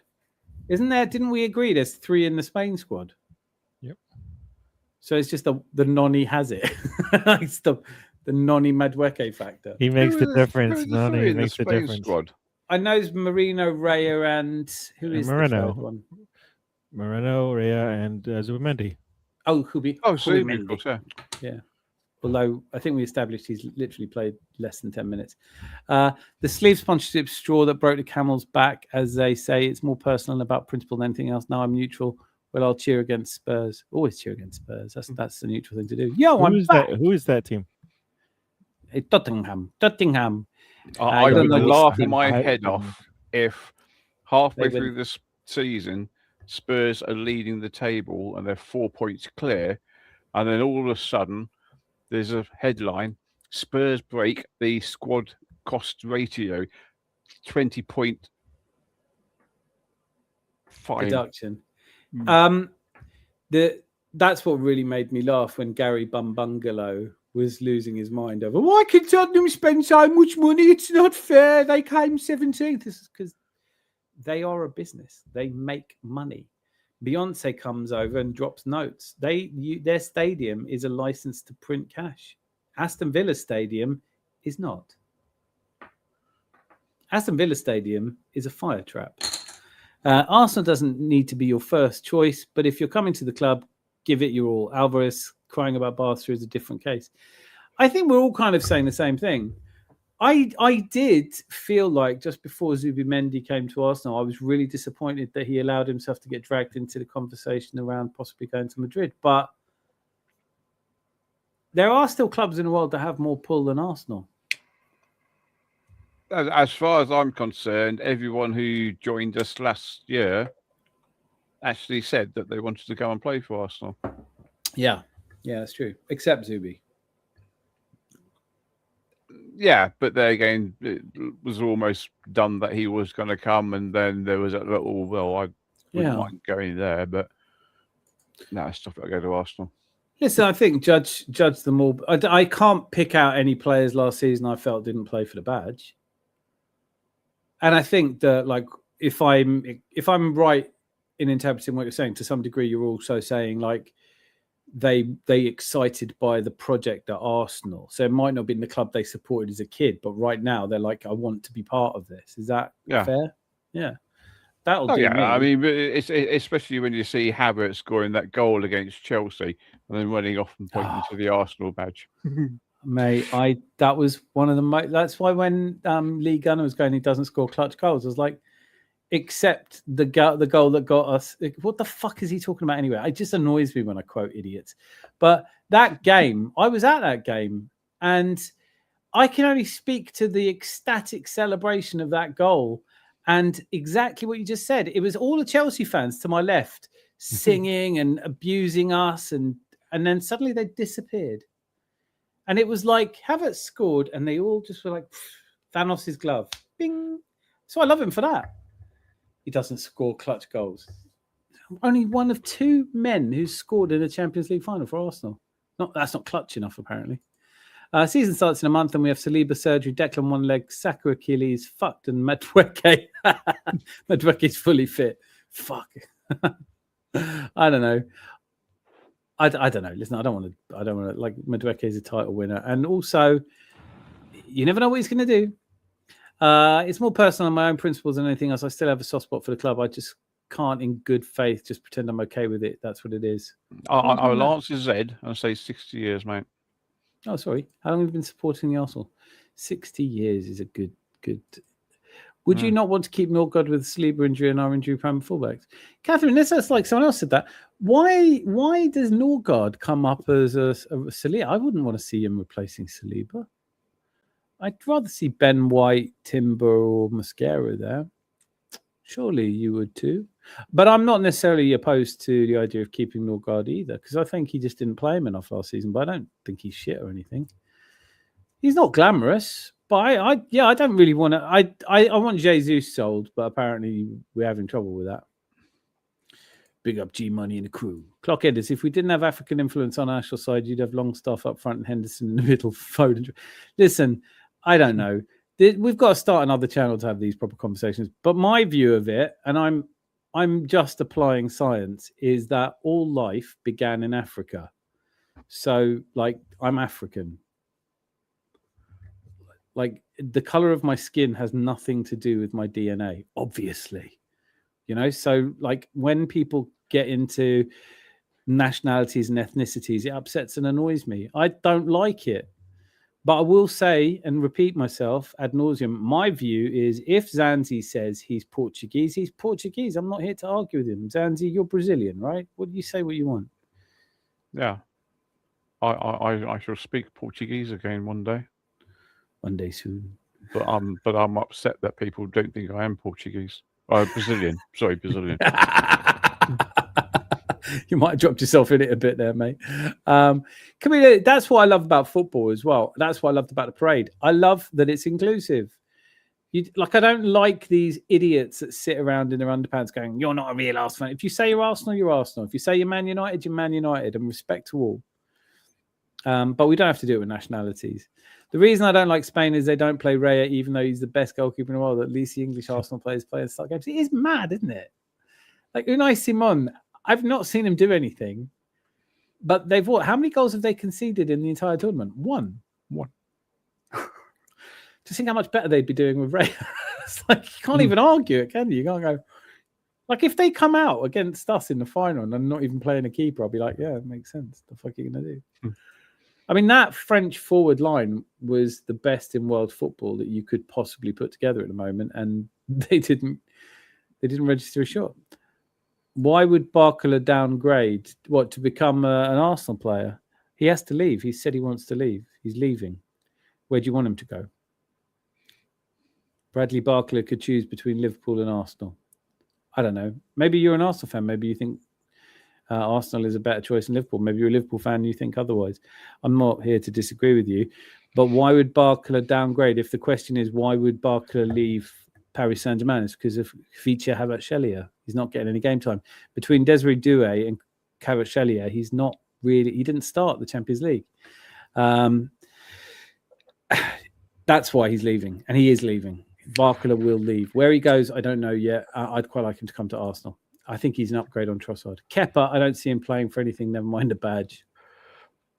It's 5 million. The only thing I'd say about that, I was so chuffed when we bought him for 5 million, but we put 5 million release clause and then promised him a game in the League Cup final. What do we do that for, Zanzi? We didn't. Arteta did. He is us. We are they. We are all one. Yeah. If we win together, lose together. Eze and Gyökeres wanted us. It was a good feeling. The Eze one was a good feeling. The Gyökeres one was a good feeling. I like Martin Odegaard when he did that interview a couple of years ago, saying when he was a kid, I've seen an interview with one of his childhood friends saying, yeah, he did always used to play Arsenal as FIFA. So, I mean, but then again, he went to Real Madrid, so he can't be that mad about us. Jack Swagger. That's poetic. We should turn that into a song. Kepa, you winker. Declan Rice is ready to start and has a good recovery as possible, according to Thomas Tuchel. I don't know, Sorry, Tourette's. I've heard about Bonick. I don't know anything about Bonick. Kerim. Who? This is the young kids. This isn't breaking. I know this, and I'm 52. Fucking even I don't know who this Ecuadorian player. I don't know anything about Sabrina Carpenter, but I know she's dating Piero Hincapié. That's it. Another reason I don't want Spain winning is seeing Lee Gunner wanting. Oh yeah, actually, yeah, good shout. Well, I just don't. I want England to win. Arsenal will play Girona in pre-season friendly on July 29th. Also, will play a friendly in Dublin the following week. I did not know that. Thank you for that. Why injuries? Not sure how that works out. It depends on if you think that anyone can recover from these injuries. I have a feeling they can. Like if people, people keep saying Saka's watch will never be the same again. Which was the player that had the injury like you had? Was it Odegaard, Zanzi? Ankle, yeah. Yeah. So you sort of always said it's very hard to come back from that. Yeah. I mean, it still gets me. There must be more. There must be quite a few injuries like that. But I mean, Tony Adams played on like broken knees, didn't he? He can barely walk some days. Who's this Karen Aljovic? It is a player who I looked up but cannot tell you very much about. Have you done a Google search? He's a winger at Bayer Leverkusen. Karim. Is he 18? Otherwise, I'm thinking of a completely different player. No, he's 18, yep. Yeah. I don't know much about him. Yeah. I did put him through the IAKFA 8 and it was like, yeah, could be good. It's just like, how do you assess him? I don't want to waste the money on a centre-back when Norgard did pretty good playing back there last season. I'd rather spend money elsewhere. Yeah, I agree with that. I don't think we are planning to play. Look, Declan Rice can play, started his career as centre-back. Norgard, Christian, Mosquera. I mean, you could play a left-sided centre-back there, so you'd still have Calafiori and Hincapié, but there's also Timber and White who can play there. I think actually centre-back, we're fine. I don't think we get to the point where we have to play Norgard there, but I take your point. We could if we needed to. And Newcastle Football Club, is that NFCC? Son Lucas Bergvall from THFC. Not Forest, isn't it? Oh, sorry, beg pardon. Nottingham Forest Football Club reached verbal agreement to sign Lucas Bergvall. Wow. Tottenham are mental, aren't they? He's one of their good players. I love the fact that they sold last season. They sold the player who'd scored the winner in the Europa League, Brennan Johnson. Yeah, sell him. He's too good for us. And then they sold him, and then he got to another European final the next season. You just think, oh yeah, he's right. I know he didn't play. Spain hold so much possession and have a high line. They don't really need the keeper. Yeah. Wait till they see Harry Kane in the midfield. Whoa. I mean, Simone's a good goalie, but over here, I don't get it. I don't get it either, but I've not seen him do anything yet. I literally have not seen the Spanish keeper do anything. Did he save anything today? Yeah, apparently France had 3 shots on target. I don't remember him. But they weren't shots that you think, oh, that was close. It was like, he just picked the ball up. Do you want to see a 22 World Cup final rematch? Because I do on a Saturday. No. Oh, Yes, good point. Well said. You had me going there. Yeah, I'd love to see Argentina take on France in the third place playoff. God, that I was going to disagree with you until I read that. So you've got to read the whole thing, haven't you? I just noticed a drop off from 2 years ago. He'll need rehab, I think. I think everybody who plays as much football as we force some of these young people to play. White, definitely, yeah. One of the best things about Arsenal is inclusivity, which is why we have such a vibrant international fan base. Nice thumbnail today, Dan.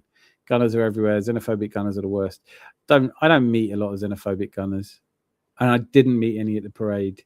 And I have yet to meet an Arsenal fan who tells other Arsenal fans whether they're Arsenal fans or not. And I would have very little time for them. That is the most important thing. You get to join a club and say, I am that club, and you wear your heart on your sleeve and you be that club, and that's it. Can't believe I'm missing this, but I agree, Catherine. Can't believe I'm saying this, but I agree, Catherine. I have to admit, you know, when we won the league, and then I for hours I spent trawling the internet for Arsenal fans celebrating. And it was like you start off and I remember you doing that. I remember you doing that. It was yeah. like people going to the What was the Emirates African country that you found the really good? Oh God, the Ethiopia? Uganda, I think. Right, but didn't we find out around then that half of Ethiopia was Arsenal? No, it was I can't remember now. I think it was Uganda. We're like 52% of Ugandans. Wonderful. I fucking love that. Arsenal fans. No, 52% of football fans are Arsenal fans. I would say if any country I've been to, you meet an Arsenal fan, you're going to like them.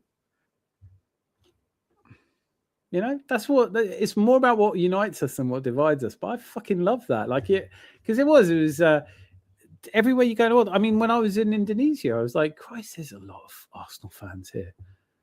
A lot, like a lot. And that's how it should be. That's beautiful. What do they reckon in Indonesia? There's like over a million Arsenal fans. Yeah. Did you see the Arsenal parades in? Singapore, Malaysia. Like I've watched football in Malaysia with Arsenal fans. Just fucking love it. I love the only thing I always remember this guy because he's brilliant. But the Cup Winners' Cup final 95, I watched in a beach hut in Barbados in a place called the John Barnes Cafe, and I went in there, and that guy knew more about football than anyone I've ever met. He knew, and he was like, "Oh, you know," because I was sitting on the beach miserable, and a friend that we'd made was like, "Why are you so sad today? It's a beautiful day." And I was like, "Oh, this won't mean anything to you, but there's a football game in England. I support a team called Arsenal, and they're playing this thing called the Cup Winners' Cup." And he goes, "Yeah, it's on in the John Barnes Cafe." And I was like, "Sorry. Just slow down. Say that whole sentence again." He goes, "Yeah, my friend, we call him John Barnes because he looks like John Barnes." And it's only my second time. Maybe it was my first. I can't even remember now. First or second time in Barbados. And I had no idea they even knew about Arsenal Football Club. Then you go into this little hut and it's all like Liverpool memorabilia and stuff. And he's like at the bar and it's, he's pouring the Red Stripes and the Banks beer and and he knew everything. And he was like, "Oh, what do you think of Hearts?" And then I was like, "I'm just so pleased to be here, man. I thought I wasn't going to get to see the game." We watched it in a little flickering black and white game. And he was closer to it than I was. So I thought the equaliser had been Ian Wright. I can't remember if we scored first or it was the equaliser. But anyway, I thought it was Ian Wright. He went, no, that's John Hartson. And then the last time I went to Barbados, I made friends with a guy out there and he was a Tottenham fan. And I just remember thinking, what are you doing? He goes, "No, I like Tottenham, human song." Like when you go around the world and people know so much about football and love it so much, that's beautiful, right? We're all Arsenal, wherever you're from. And it's beautiful. I have to admit, the two of the best clips I saw was like these Africans in some little village somewhere. So it wasn't like a huge, great big town, but it was like Milton Keynes, city. Probably. It was, yeah. It was, but it was a small town. They're not a village, but a town. Yeah. And there's a parade going down, and they've got fucking music and drums and stuff like that. And there's a goat in an Arsenal kit. Oh, I think I saw that one. Yeah, I think I saw that one. And then literally the next clip I saw, there's a barbecue cow in front of a queue, and I'm thinking, "Oh wow, this is well." It must have been one of my old shirts to fit the cow. I'm gonna have to go. So No. You've already told us the missus isn't there. Yeah. She'll No be going here now. soon, so I'm gonna have It's to like go. it's evening for you as well. Like, look, me and It Zanzi is. are committed. Okay. Should we let him go, Zanzi? Do you think he Well, should be he's allowed to go? probably he looks like he's on a promise because he's all spruced up, isn't He better not be because his missus is away. I don't know how this works. If I mean, I could just walk away from my computer, just shut down Oh, everything. worried about? But No, don't worry about it. Just shut down. If those of you watching on Gary's channel, you know where we are, right? Like, there's a big. Yeah. Don't check be it out. I've So loved I'm having it here, by the way. Some absolutely brilliant comments. It's great. We do this more often. But thank you, Gary. So thanks for having we'll me. let you Zanzi. go, but I hope I'm not just some sort of alibi that you've used. And look, I was on a stream all night because there was a moment where you went, this Columbo would have solved this crime. That's all I'm saying. Just remember 6 p.m. Just remember that. That's all you have to remember. Zanzi and I have really forgotten that. If you picked the two wrong people there, just remember. Don't know what he said. Something about. I don't know. Pim's o'clock. He said. I can't remember. What he said. Well, no, we thought it was Gary, but it wasn't. It's just a fucking avatar. Yeah, he didn't. It was and AI. Listen, you're never going to forget those curtains. Shut up. It's Gary. Yeah. There you go. All right, Gary, I'm going to thank you for go. joining us. All right, thank you everybody in the chat. Everybody who's joined the channel, move over to the Gooner channel. Check out Dan. In case I don't know if it just locks you out or not, but if it doesn't, continue on. But otherwise, go to Dan and hang out. Zanzi there. and I continue when there's like two people here, so don't worry about it. We'll be here, and hopefully, some, if not all of you, will join me tomorrow when we celebrate England's fantastic win over not Arsenal. See you, Gary. Thank you. See you, Gary. Idris Adams put Gilberto Mora to Arsenal too. Big news this was. I really hope that happens. He was didn't really see the best of him against England, but he is Mexico's greatest young player at the moment. One was from Doué when Simeone came out of the box and then wasted time to get the shot off an empty net. Oh God, that was so annoying. Yeah. Oh God, that was so annoying. Does that count as it? Because he kicked it like the only way that. Oh, that was so stupid. Even I was annoyed about that. He'd actually gone back into the box, but he didn't save it with his hands because he thought he's probably. It hit his arm though, didn't it? It did hit his arm. I can't remember what it is, but it's the fact that Doué, you think, well, he's just going to lob him. Well, you got to lob it. Yeah, don't kick it at the keeper's hand. Don't wait for the keeper to get back in the box and then kick it his hand. Like, that's ridiculous. It's the worst thing you could have done. So does that count as a shot, does it? Well, I could. Yeah, I mean, he was all over the place there. That keeper. That was a rare moment, wasn't it? Ayub Buadi won't. If he does go to City, I'm not worried. I really like him, but my understanding is Leon expect him to be loaned back for the first season. So we're talking about like who will be manager at Man City in 2 years' time. You can't know. Maresca ain't going to be there. These international managers always kill our players and then return them to us. I remember the Norway managers saying he didn't care about Odegaard's injury since he'll be fit for their next game. Yeah, I'd be the same though, if I'm honest. Assassin boy.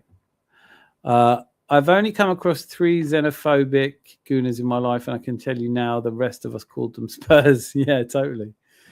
Gary gone quiet. Hopefully these Rice and Saliba injuries might make Berta act in the transfer market quicker. Yeah. We have talked a lot about, Arsenal needing a backup. I think a right back, centre back, but I'm not worried. I wouldn't be worried. I think Rice might be the reason they're looking at Guimaraes, because it would definitely help if you had Rice not fit for the start of the season and you could play Bruno Guimaraes or Zubimendi together or Miles Lewis-Skelly. But then you could drop Mourinho back into his position that he should be playing. He's not like... Yeah, I know he hasn't played a lot of minutes, but he's still not going to be necessarily back at the start of the season because they're going to get a couple of weeks extra off, aren't they? But yeah, you're right. I just don't think you can have him play outside of the area now. He's a world-class striker. A lot of Gooners in Kuala Lumpur. Absolutely. Arsenal versus City in the Cardiff Stadium. What is it? Hang on a minute. Idris Dam, is that going to be... Is the Community Shield being played in Cardiff? Spain, Argentina final with Trump lifting the trophy. The winners, the day of judgment is vast. It is the end times. Oh, mate. I love that comment. Assassin the Boy, I think you've just taken the lead on that comment. England versus Spain final. Hope you're right, Idris Adam. Adam, who's the crumpet in the PP, mate? We've had this before. It looks a bit draggy. Hopefully the geriatric orange rat don't make it. Oh, he's going to be there. A couple of days ago, Newcastle purchased one of our academy 16-year-old Kieran Thompson. I did see this. I think I saw this today, and I thought, so is he the make weight in the Guimaraes deal? I don't know. Hmm? Yeah, there's an academy player that went to Newcastle. Hope you wrapped up warm. Have a great evening, Gary. Have a great evening indeed. Dan is a legend. That is breaking news. Where's Rose tonight? I don't know. It's always a shame when she's not here for Tuesday Club. Didn't see Malia either. I think it is getting a bit late. Hey, Flybury's here. Oh, is that right? Listen to this. How funny is this? Idris Adam and Catherine. Community Shield's in Cardiff because there's a concert at Wembley. I believe it's the weekend. In my opinion, a washed artist trying to get back to it. Hang on, do I know the weekend? What the fuck is the weekend? It's going to be in Wales. Oh, I don't know. I don't want to play the Community Shield this time. Do you? No. I don't want to. It's like we've won the league. Fuck off, Community Shield. That's really a game for the FA Cup winners, isn't it? Because then you've got a chance to play one of the big boys. Right. Love this question from Jose. Everyone's lined up for tomorrow. I would start with Pickford in goal.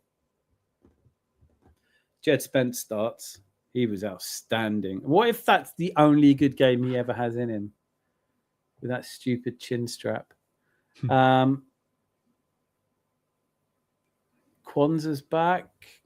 I'd probably go Gahey and Dan Burn. Like I said, Dan Burn's got one job. Go out there and find Messi and just hurt him. I don't care how you do it. Break him. All right, boss, I'll break him. Have you any disagreements with my selection thus far? No. Good. Let us progress to Elliot Anderson and Declan Rice in midfield. With Jude, the obscure. Saka, because I can't start Noni Madueke because I don't rate him.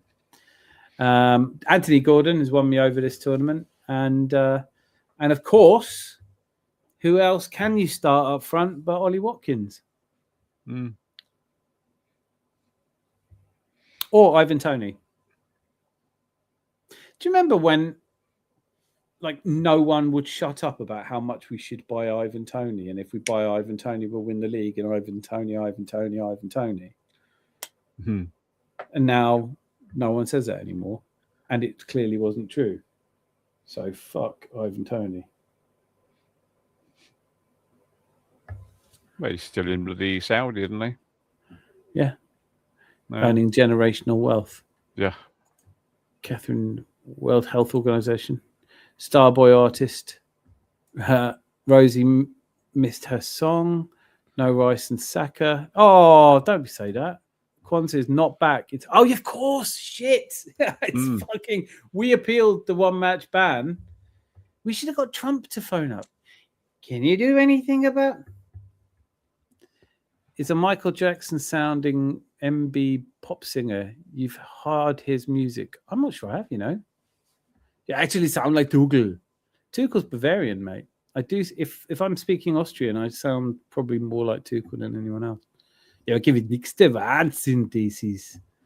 Heard. I've not heard him. I don't know him. I'm sorry I misspoke. Fuck off. Please keep doing the German accent when talking Tuchel again, please. Yeah, I do that for you, my friend. Okay, shut up. Who won the war anyway? 3-1 versus 3-1 versus 3 versus 1 tomorrow. Hassan in it. Last orders. Oh, don't these come back and he's now. Ding, ding, ding, ding. I've seen a lot of Arsenal haters crying for Saka and Rice to be fit when they will be hating on them in a few weeks. I really felt this after the Mexico game, right? And I know we talked about it, but I felt like suddenly everyone became an Arsenal fan. You've killed football. Like England did against Mexico. Defend deep, down to 10 men, just get everyone behind the ball. dark arts until he wins you the fucking World Cup, and then it's like, oh, it's just football, isn't it? When you defend, you do what you have to do. Quansah is available. The red card Quansah is not. At least I don't think so. No, it is a 2-match ban, Catherine. It is absolutely. I'd forgotten that it got upgraded to a 2-match ban. Like, I've gone on record and said this before, so we'll surprise no one who's a regular here. I like this kind of corruption. If you're going to be corrupt, just be blatant. Just be mafia. Just be like, it would be a shame if anything happened to this nice shop of yours. I should very much like to see you walking again, I'd like Infantino to turn up and just help himself to money from the till, take a lollipop, unwrap it, start eating it and say, nice place you got here. I don't care about corruption. It's just part of the deal, isn't it? No, Rice and Anderson don't work well together in the pivot. Either get Jude in the 8 with Rice in the 6 or Mainu. I really like Mainu, but I don't think he's got the explosive power going forward. When Thomas Tuchel, who I've never really liked, I am the first to admit this. He was so Klopp left Mainz and Tuchel took over, and he was an unknown. He did a great job at Mainz, but he was famous at Mainz for playing a different 11 every week.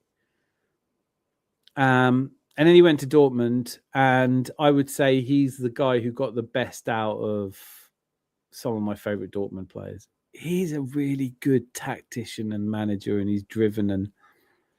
But he didn't used to play the same starting 11 every time.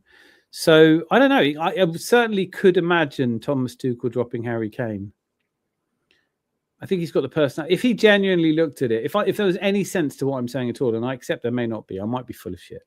Just my opinion is looking at just data, and watching Harry Kane and the fact he's ex-Spurs has coloured my thinking. But he hasn't had a good semi-final, so drop him for the semi-final. That makes sense to me. But if Thomas Tuchel would have the courage to do that, I think. I'm not suggesting he will, but anything's possible. So Kobe Mainoo could make his debut in this World Cup in the semi-final against Argentina.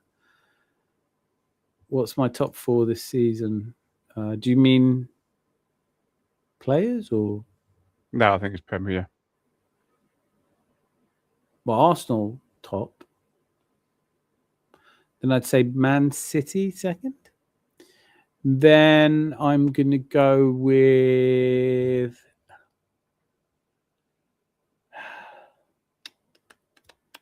Oh, am I just doing the league? What are we doing? I don't know what we're doing. Because I think my third favourite team of the season was probably Bournemouth.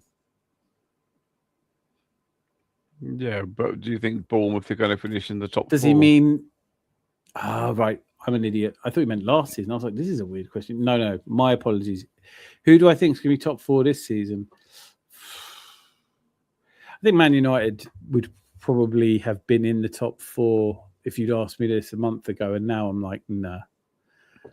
I don't know about Tottenham. I don't think Villa will be. I don't think Chelsea will be. My Chelsea could be Chelsea, City, Liverpool, Arsenal. What about you, Zanzi? Yeah, it's not far off, really, is it? It's hard to look far past them. Possibly an outsider would be Man United. Well, this is what I mean. I really thought Man United under Carrick, they got a new lease of life. They looked like they were in for the right players. They were turned down by everyone. They've ended up with Yuri Tielemans, which I don't think is the needle-moving midfielder that, Casemiro goes, Tielemans comes in. I don't think that there's a huge uplift there. I would worry for Man United because there's something rotten in the state of Man United, Manchester. But yeah, of course, thing he's gone, hasn't he? Casemiro. Yeah. Yeah, and they need a midfield pretty badly. The other one that's gone, Jadon Sancho's on a free transfer. Would you be tempted? Watch out for that one. That will be a September the 2nd last-minute Edu type signing. That's the Raheem the Dream moment, isn't it? It's like, go on then. Yeah, I mean, everyone a couple of seasons ago were talking about Jadon Sancho, who's brilliant. Oh, brilliant. No, I thought he was amazing. I thought he was amazing 4 years ago. I really liked him when he left Dortmund. I was like, oh, they're getting a player here. And for 2 years, I was like, well, this could still work. When they had Anthony on the right and Jaden on the, I was like, this could still, if Ten Hag can get a tune out of these two, and he didn't, obviously. And then Sancho went to Chelsea. But Sancho went back to Dortmund and played really well. Got to the Champions League final. Then he went to Chelsea, and let's face it, Chelsea's a bit like going to Bognor, isn't it? It's a holiday. It's not like you don't go to live. Quick to the chopper. Take out the paper, send to trash. Seeing England fans singing set piece again, oh lad, cheeky fuckers. I wonder how much protection Messi gets. Too much. Yeah, but who are you going to stop? Who's going to stop Dan Burn going and drop kicking him over out of the stadium? Who's big enough to stop that? Who have they got? They got Enzo Fernandez. Stop it. Honestly, anything to fuck over the English around 4th of July weekend. I saw this really funny TikTok where the woman was going, you know how bad you have to get beaten in a war? The English got so badly beaten in the War of Independence against America, they don't even teach it in the school. It's like, that's not why we don't teach it. We've got too many wars to teach. Sorry, like the very fact we were over there implies we were already winning. Like we know that America won the War of Independence. You don't have to learn it in school. It would be a bit coincidental, but you're all still speaking English and you still use our system of government. And it was the French who won that war, to be honest with you. So Americans love English people. Like, we love Americans. They love the English. It's all good. We don't have to go back in. I mean, like, there isn't anyone we haven't fought in a war apart from, we think, maybe Portugal, right? That's the only one. I'm pretty sure. I was going to Google that, wasn't I? I don't think we've ever been in a war with Norway, apart from when they landed on the islands and had their wicked way with our women. Also, do you think there's something unseemly about the Norwegians glorifying the Vikings, who, after all, were not well received in most of mainland Europe? Yeah. We've won a lot of wars. We've lost a lot of wars. Wars isn't the best thing about England. The comedy is. Learn from the Dutch in 2022. Go hard and go early. Yeah. No, we've Cheers, never Dan. been to war with them. Well, Portugal. Have we ever been to war with Norway? Was Norway briefly occupied? Yeah, Norway would have been occupied by Germany, so we would have at one point been at war with Norway, yes. Not Sweden, as far as I know. Austria, obviously. China, India. Yeah, England, we do a lot of wars. We can't just do wars. Napoleonic Wars, we were against the Norwegians as well. Oh, right. Really? I blame Sam. Britain and Denmark and Norway were directly at war, so we've been to war with Denmark as well. At some point, we will have had a war with almost everyone, I would guess. Isn't there some ridiculous thing? The only two democracies that ever been at war with each other was England and Norway, I think. Something stupid like that. Adrisdam says, saw Josh Achimpong links to Arsenal this month. He'll be a really good addition to this Arsenal side. Plus, we don't know how serious this Saliba injury is yet. It's a very good point. He's proven he doesn't care about dropping Maguire, Trent, and Philip, Jackass, Foden. He did make some bold moves. And I was taking a piss out of England up until the Mexico game, going, no wingers, no fullbacks. This is going to be great. Rival fans mocked Arsenal's corner tactics for seasons, but now they're buzzing whenever England gets a corner and Rice is on it. I'm not, because he's not been good from corners in this World Cup. Who, Rice? Yeah. Oh, apart from that one where England, who was it? We beat 3-0. I'm desperately trying to remember who scored the header now. Is it Kane? Yeah, it was Kane, wasn't it? Because Madueke got tripped in the box, and that was a penalty. It says Croatia, wasn't it? Yeah, and then Saka set up someone else as well. So Arsenal were directly with influencing three of the goals in that game. Hassan's put Arsenal, City, United, Liverpool. I think that's what I said. I can't remember now. You said Chelsea. No, you said Arsenal, City, Liverpool, Chelsea. Yeah, I think like I said, I would have said Man United until recently, and then I just think like Tielemans. Not really rating your summer so far. Elliot Anderson will be another underpower signing at City. I don't know. Maybe this season. I think he'll come good though. I think they're buying. I think they've overpaid, but they are buying quality. Most of the 50-50s are going to go in Argentina's favour. Yeah, we don't want anyone getting sent off, do we? No. I wonder what odds you'd get on Jude Bellingham getting sent off tomorrow. That would be the most English thing I could think of. Jude Bellingham. I wonder what odds you'd get on Messi getting a yellow card. Fuck all, Yeah. Unless he stabs someone. Yeah. Maybe if he stabbed the ref. He might be pulling out a yellow card, get a tiny bit of blood on it, and then just lick it. No, it's just yellow. Saliba surgery for the start of the season. Rice is knackered. Saka can't even sprint. Fabio Vieira and Reece Nelson are still Arsenal players. Well, there you go then. Sorted. That's it. Sorted. What clip is he talking about? What have I saw that clip. Oh, for the woman. Oh, yeah, good. Yeah, the woman saying, for the Yanks, it was a war of independence. For us, it was Tuesday. It's so true. It's like, like, do you know that 3/4 of the Earth's surface used to belong to this country? We don't miss any of it. No. But for me, it's great. From India, we got food and culture, and same with all the other places we've been. From America, we just got. I'll come back to you. Reece Nelson and left wing will be a new. Fuck off, Jose. Just fuck off. In case Berta hears you and does it, and I will blame you. Marino came on in the 77th minute while Raya and Zubimendi were both unused substitutes.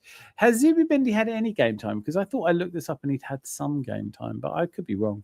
One thing I'm confused about is Tuchel and Trent's beef. Any idea on why they're fighting with each other? I heard they're fighting over a woman. I think Trent's one of those divisive players. You need to kind of set up to, I don't know. Or my personal favourite for the Yanks, it was War of Independence for us. We just we couldn't be bothered anymore.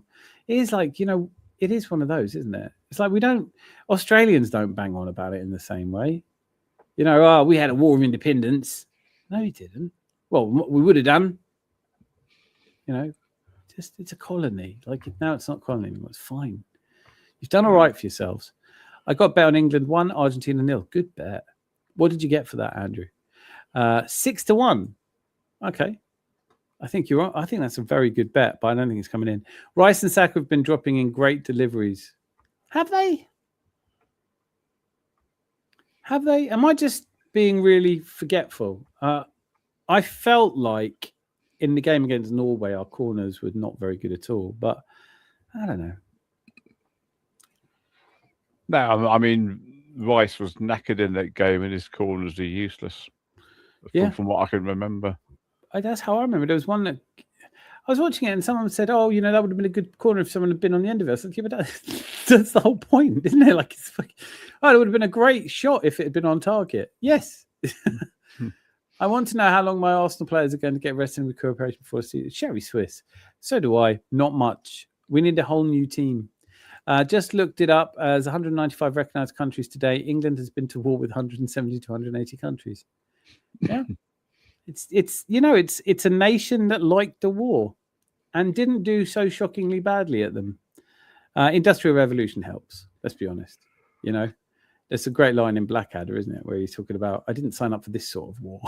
I wanted one where they were throwing pointy sticks at us. We had the rifles. War is shit and shocking shouldn't happen. But, if we're talking about wars of independence, you don't have wars of independence against countries that haven't already pretty much won a war to start with. Very small European microstates have not been in wars against England. Liechtenstein has never been at war with England. Vatican City has never been at war with England. Monaco has. I don't know. Yeah, but Catherine, you're right. Like I can't think of that. I'm glad you looked that up. By the way, 170 to 180. That is insane. But that is very. I don't really believe in national stereotypes, but if there is one, there's a coming in. Yeah, my mate Sean, when he moved to Spain, he said it's really funny because so Northern Europeans have very shit swear words they say to each other. Like in German, like you actually call someone a Schweinhund. It's one of the worst things you can call someone. It's a pig dog, you know, it's just a male pig, right? But in Spain, he goes, they have the most amazing fucking swears. You know, like I spit on the ground of the whore, goat, and mother that birthed you and cradled, you know, and all this. And he goes, it's because you wouldn't get that far into that in England or Germany before someone had knocked you on your ass. Do you know what I mean? It's like all of the German and English insults have to be quick enough to say before someone larrups you one. And in Spain, there's a lot of gesticulating and, I'm going to do this, I'm going to do that. And then they don't. But it's good to know that the small microstates have not been at war against England. I think right now they'd probably win. Arsenal have not retained a title since the 30s. Very true. Very true. Are England in the white or red kit? Bloody good question. Do you know this, Anzi? You've been keeping up. You've been annoyed by the away kits, haven't you? Oh, it's I mean, it's stupid, isn't it? I mean, I think the most annoying one was when Brazil played, was it Capo Verde or something like that? No, I know the one you mean though. Who did Brazil play? Because they were in blue and the other team were in white. Was it Japan? Oh, I can't remember now. But yeah, because Brazil played in blue and the opposition's first team colour were blue, but they played in white. I know. And I'm thinking, well, why didn't Brazil just play in yellow? They play in their home colour of blue. And it's someone bribed someone. I don't know. Do you think it could be corruption? Yeah, and then I was thinking, well, maybe it's because when it's on the thing and it's like Spain versus France, something like that, and you think, well, Spain are the home side, so they'll get their first pick. And then I started checking to have a look, and it wasn't anything to do with that either. So I thought, oh, what was it to do with? Because I still don't know, and it does annoy me. I just haven't looked it up.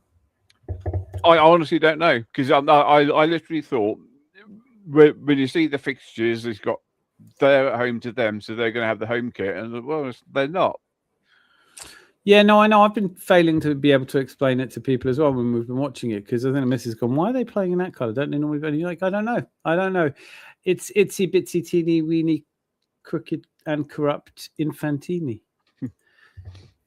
Catherine, we're an island race. It's what we do best. It's not about colour or race. It's a buzz of being on the front line. And you know what? I do think the Industrial Revolution helped, honestly. You know, otherwise, because we weren't that great at war when the French arrived. No, only once. Or the Romans arrived. Oh, yeah, twice. Or the Vikings arrived. Yeah, but we always pushed. Or the Saxons arrived. Because I don't even know who we are anyway. Because I'm not. Do you know what I mean? Like who are the island is named after the Angles. They came here.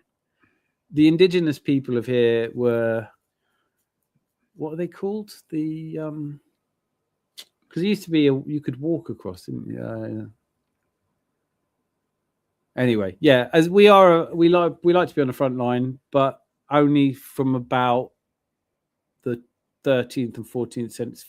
Even at the time of Spanish Armada, we weren't a very big military, were we?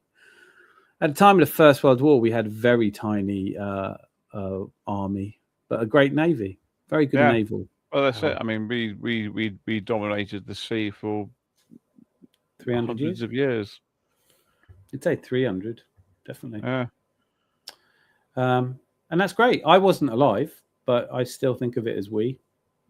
Yeah, I mean, my granddad was on the other side, but I still think of it as we. Yeah, I mean, we had. I mean, our navy were good because we drilled them good. It was you know the story of the king's farthing, don't you? Or the king's shilling. Yeah.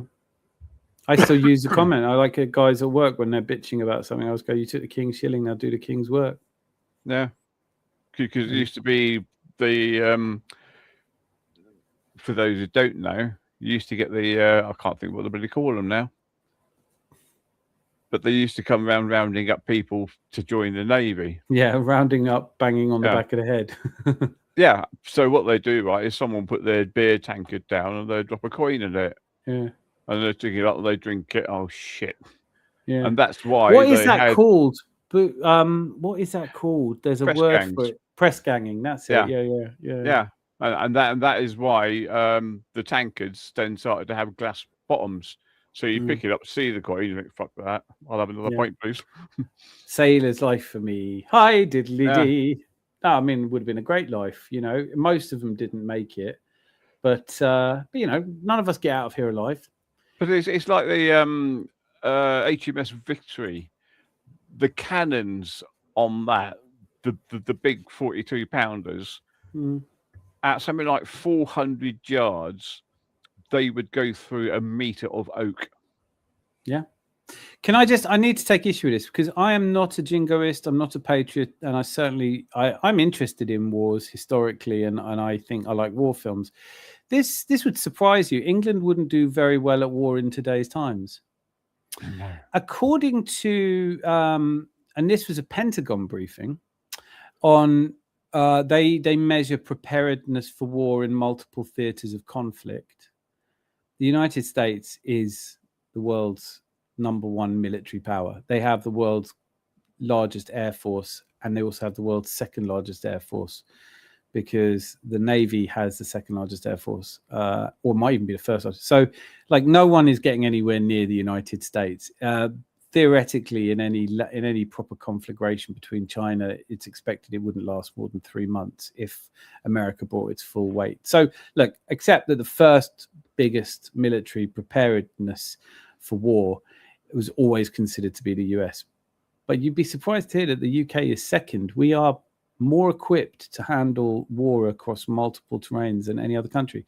And this was first published in 2016. And I was reading it going, I don't know about Russia.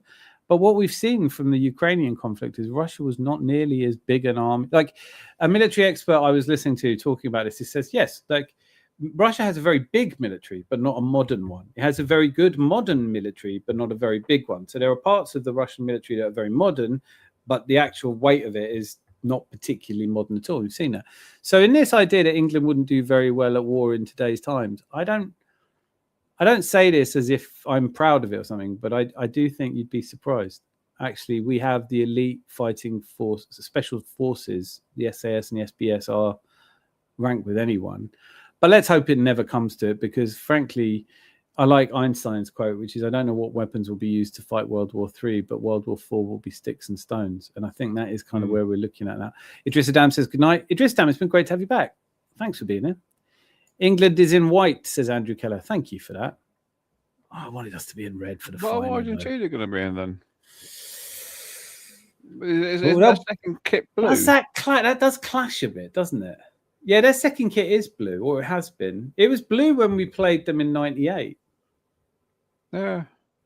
We played in white with white shorts. I'd happily see us playing red against anyone. Yeah. Well, yeah. I mean, I still like the Arsenal, the England's kit, which I've always associated them with, which is the red kit with the white shorts. Anything we've ever won in. So yeah. I can't understand why we have blue shorts with a white top. No idea. No, because like for France, their home kit is blue, white, red socks, which is the same as the color of the flag. Yeah. So we should either have a red top and white shorts. No, I don't like that now. What, red top? No, I do. No, you suddenly started me thinking, would we have to have blue shorts, white socks, red top, or something like that? Like, I don't want that. Oh no! Oh God! Well, yeah, we've had flag. that red shirt with the blue shorts, haven't we?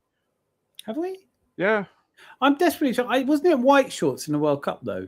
Yeah, in '66 it is white. But we've had some horrible. We had that England kit that was designed to wear with jeans, the grey one. Oh. Do you know what I mean? Like, that's where we've been. That was in '96, wasn't it?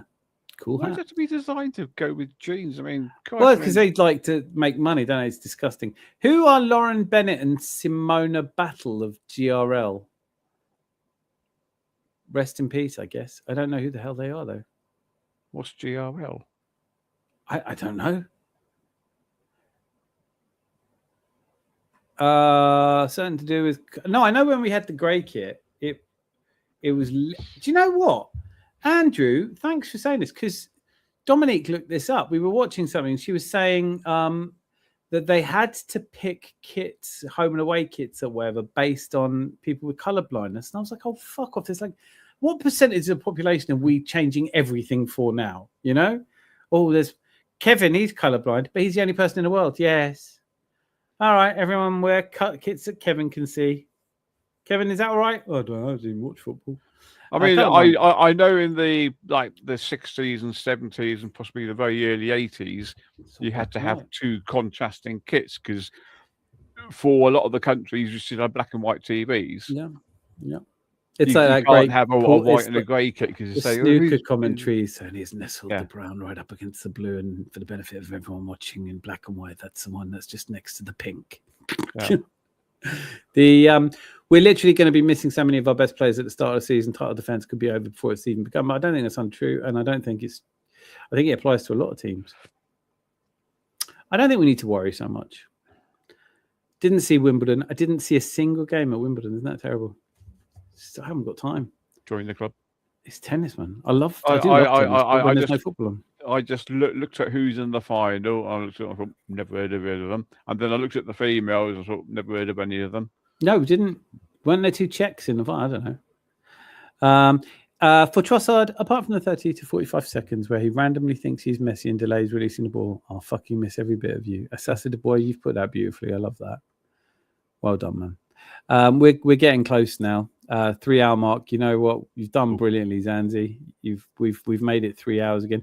It really bugs me when people say troops should be paid more than footballers. A nice sentiment, perhaps, but it's impossible. Like, you know what? No. I don't listen. It's hard not to get political sometimes. I don't believe in money. So I don't think anyone should be paid enough money to, build a hospital.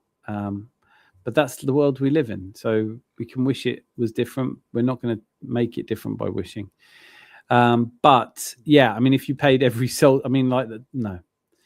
I know my missus, she's an ex-SON, and she's saying, she says, I can't believe that people are earning hundreds of thousands a week, and then you get the nurses, and they're on basically a pittance for them. Or the people who clean hospitals. You Yeah. know, like when it comes down to it, the best example of this I saw, and I think it was David Graeber, who's one of my favorite economists, sadly no longer with us, but he was talking about the reason that people get paid isn't because of the value of their work. It's if you do a job that rich people want you to do, you get paid a lot. If you do a job they couldn't give a shit if you do or not. So all of the callings of vocational, you're wanting to teach people, wanting to cure people, wanting to help people, they're all very working class jobs, and you don't pay well, but you get something else for them. Is it AFTV troops, by the way? No. No. Night, everyone. By the way, China's recent Air Force and naval expansion might leave that report obsolete. It might do. Yeah, it might do. Especially if they can go hypersonic. I would accept that, but they're still not expected to be able to fend off the United States. And don't forget, I wasn't saying it was about the scale of the military. I was talking about preparedness for conflict in multiple theatres. The British train in every potential theatre of war, which doesn't matter. But I'm not, just for the record, saying that I think that Britain would win in a war against most countries. Let's just hope it never comes to it. Argentina in blue, what they wore in 98, England all white shorts. Oh, I don't like that. Thanks for that, Andrew. Poor Kevin. Who the fuck's Kevin? Arsenal have decent fixtures to start off with, so I wouldn't be too bothered. They are a bit trickier. I mean, yeah, I agree with you. They're much easier than last season. But actually, it worked in our favour last season because we did so much better than I'd expected that we actually gave ourselves a chance.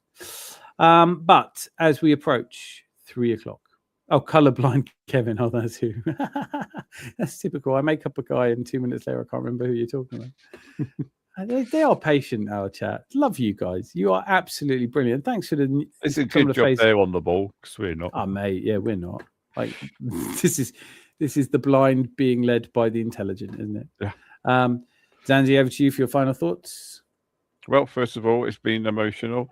All of those people way over there not pointing at you, I down, can't pointing bear that beyond you're getting you. it right every time now. It I really know. annoys I can me. only do it because I can see this. I so I have to know, point that way. but Yeah. every single time I used to take the mickey out of you, and I used to go, "How's this so complicated?" And now every time I go to stick my head round the thing, it's always There the you go. wrong way. Oh shit! I know wrong way. you never see me anymore. I'm like, that's why I was in the middle because I was like, no one's going to know that I fucked it up every time. But yeah, It's the chat's been absolutely brilliant. It was great to see Gary again, even though it was his fault that I couldn't speak Portuguese a few days ago. I'm saying Portuguese, I mean Portuguese and I think you it's all take the some of the same, isn't it? credit for that. I think you Yeah. take a little of the credit. And there's probably you laughing as well, as much actually, to be honest. Yeah, it's literally is Portuguese. Yeah. Yeah, but it was that you were doing really well until you said the first word.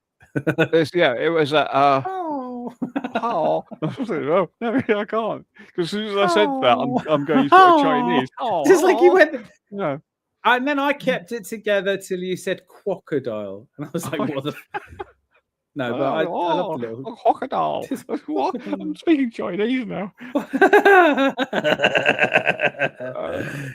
Well, we'll have to have a. I'm going next. Join us hopefully tomorrow night for a celebration. Anyway, I reserve the right to change my it was mind. Nice that we dressed in blue, Colour coordinated. just as Gary dressed in blue as well, didn't he, tonight? I can't remember. Just checking his curtains. To be honest with you, it's always black and white in it. But I don't know. But I think everyone in the chat was dressed in blue. Yes, absolutely. Must have been in tomorrow night. I still can't get my head around this. I have never seen England in a final of a World Cup. So tonight, I saw most of it. No, but you have. But tonight, we might make it to something that we haven't in all my lifetime. So that's a Champions League and a World Cup final in within 6 weeks of each other. That's crazy. That's crazy. Crazy. Yeah, crazy, as they say in Brazil. Oh, Crazy crocodiles. Well. I'm going to make a t-shirt, Crazy Crocodile. Hi, I'm a crazy crocodile. I hope they sell better than the quad loading. No Boy Tendio tonight. Yeah. Boy Tendio, if you're watching this in catch up, buy a fucking t-shirt. What do you think the results tomorrow today's going to be then? Honestly, I think 2-1 Argentina. Yeah, that's a good call. I don't really. I think if I'm right, and I so seldom am that I deserve to not be this time, then I think Kane will play shit. And we'll have a lot of deer in the headlights. Hopefully, this is an England side that's come out of losing finals. And, one of the things that made me more optimistic about Arsenal, we came second and that drove us on to victory. We will run us up in the Champions League final, and that makes me feel maybe we could get there again and do one better. That's what happens. Teams get to finals, lose, and then come back stronger. But honestly, I was so sure it would be France in the final. What do I know? What about you, Zanzi? What do you think? Well, if we beat them, brilliant. But I mean, my heart would say that we're going to win 2-1. But what I would love is for it to go to penalties. Oh, don't say that. And us to beat them 5-4, and the only person to miss a penalty, Messi. Hasn't he missed half the penalties he's ever taken in the World Cup? Yep. Do you think they'd let him take one? Probably not. No. I don't know. I'm going to take a penalty. No, you're not. I'd like it to be a good game. God, I don't think I've ever said anything more English in my entire life. That is such an English thing to say. Right, I hope it's a good game and the right team wins and there's a fair play and good old-fashioned banter and cucumber sandwiches at halftime in the pavilion. If we can win by the odd goal, I'll be happy. I'll be happy if we win on. I can't do penalties. My heart rate won't take it. But I am going to say, for the record, I do want to do a post-match show. But if we lose, I think I might just go to bed and try and sleep for the next 4 years. But 48 teams started the tournament. That might seem like a small number in the next couple of World Cups. But 48, I think there's whatever happens. Hopefully, we're celebrating getting through, and we'll have the weekend to do football shows and all kinds of things. But I would quite like to talk about whether this World Cup's been a success, the good, the bad, the players we've liked, and all that kind of stuff. But at the moment, it's just eyes down for an England win. Thomas Tuchel put the fire in our guts and make us. This time we have to beat Argentina. So many of my relatives live out there now. Wow. It's like a little Germany. Come on. Well, apparently that's where half the Nazis fled, wasn't it? Not just apparently. Not just apparently. That is not an apparently. That is an absolute. There are towns in Argentina that still speak German, and that is not cool. That is not cool. So because of they harbored not, I can't really hate them for that when I'm from Austria, can I? There's probably more ex-Nazis in Austria than there are in fucking Argentina. But hey, whatever. Let's just make this about the Falklands and have done with it. Yep. Give us our fucking Falklands. 1982 again. 1982. I remember that. Stats on England versus Spain in the final when we get there. Is this good? Well, yeah. We played them 28 times. Does this include the Armada? 29 times then with the Armada. Right. I may have the body of a weak and feeble defender. But we've won 14 games. There have been 3 draws, and they've only beaten us 11 times. I do think that Spain have taken a piss for a bit now. You know, this was France's World Cup. They've gotten in the way of it. Yeah. I honestly, do you know what? I nearly put such a large amount of money on France, and there was only something holding me back going, you know, it's football. You can never be this sure. And I'm glad I didn't. Right. But it has been emotional. It is now 3 hours and 3 minutes we've done. We've done really well. You've been outstanding again, Zanzi. And thank you. Jack the Kid has video footage of a messy miss at Bus and Mercedes-Benz. All right. Jose, yours is the last comment of the night, unless someone else jumps in there. Until I see you all again, be lucky. Lots of love.